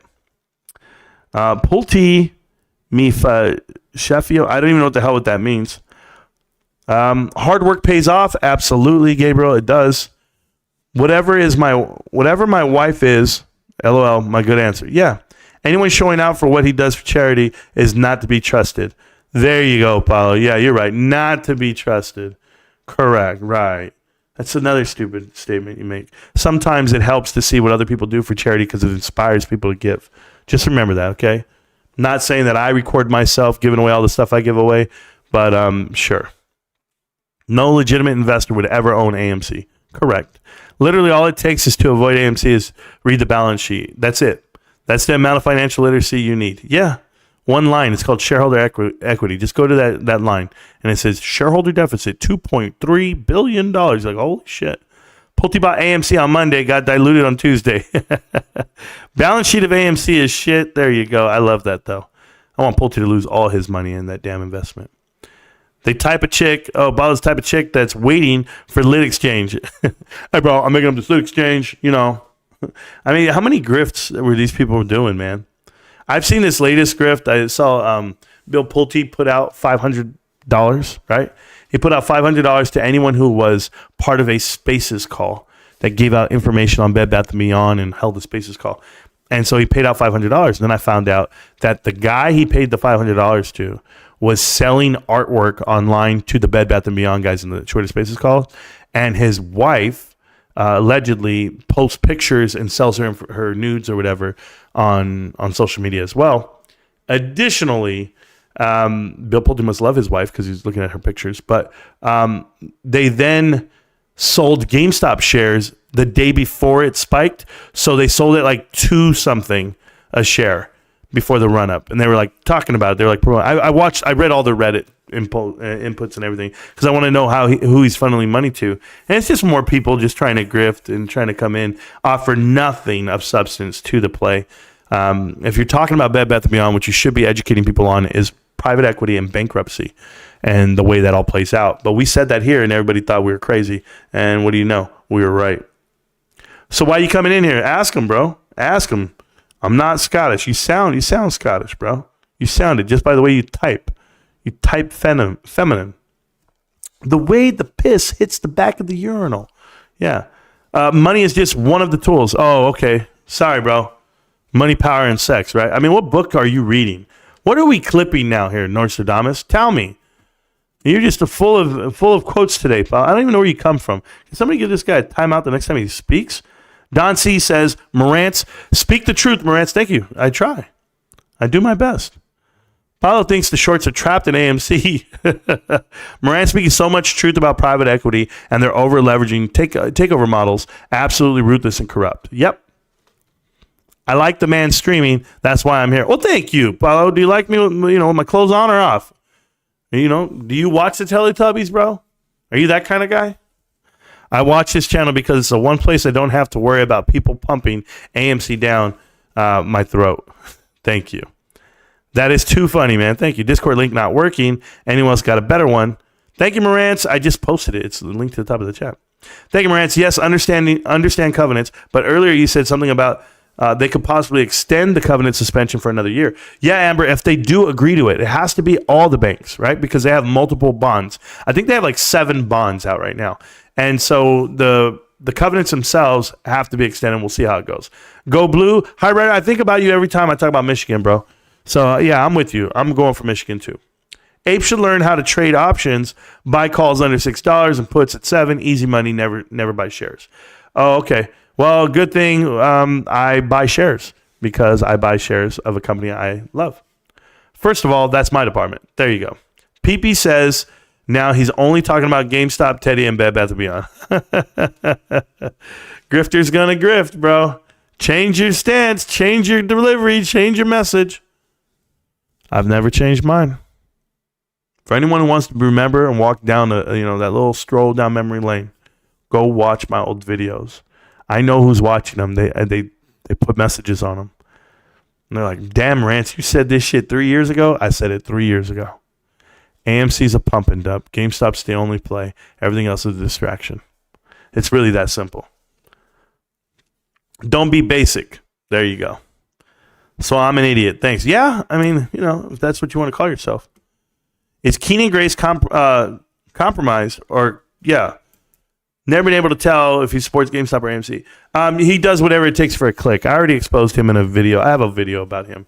He's part of the big, the bad, the banger. He does all the videos in the world, gets all the views in the world for AMC videos, and I believe he only had like 700 shares, something like that, of AMC for a big time YouTuber when they were $10 a piece, guys. For a big time YouTuber to be in that and make all that money that he made off of it, to come out and be like, I only have 500 shares. I think it was like 500 shares. It was like, I'm not knocking you for a small position or big position. That's not what I'm saying. I'm just saying if you have that much money and you have 500 shares, the guy was literally in for $5,000. And he's out here. And I'm not even knocking it. Like, I'm just saying, I only have 50 shares of GameStop. So, it's just one of those things. Good morning from the Philippines. Well, go back to bed. Good morning. Yes, good morning. Shout out there to Off the Beaten Path on Philippine Adventures. There we go. It's like you don't see the light at the end of the tunnel. We're going back a few minutes before the light. There you go. Well, guys, let me tell you something. I got to take off. We have more than 100 likes. We have 92 people here, so obviously we've had a lot of people come through and like the channel. I appreciate it. Men, don't buy AMC shares. I've got 1,000 of GameStop at $6 for long and hold. Cool. Recoup their losses, swinging options. Okay, yeah, you do whatever you got to do as far as supposedly losing, right? Losses. I don't lose. I buy, I hold, and I call it a day. I've been here for almost 3 years now, and I'll keep doing it every day. You guys know the channel. You guys know what it is. It's GameStop. Can't stop, won't stop, GameStop. If you need me, you know where to find me. I'll see you around, millionaires. Peace.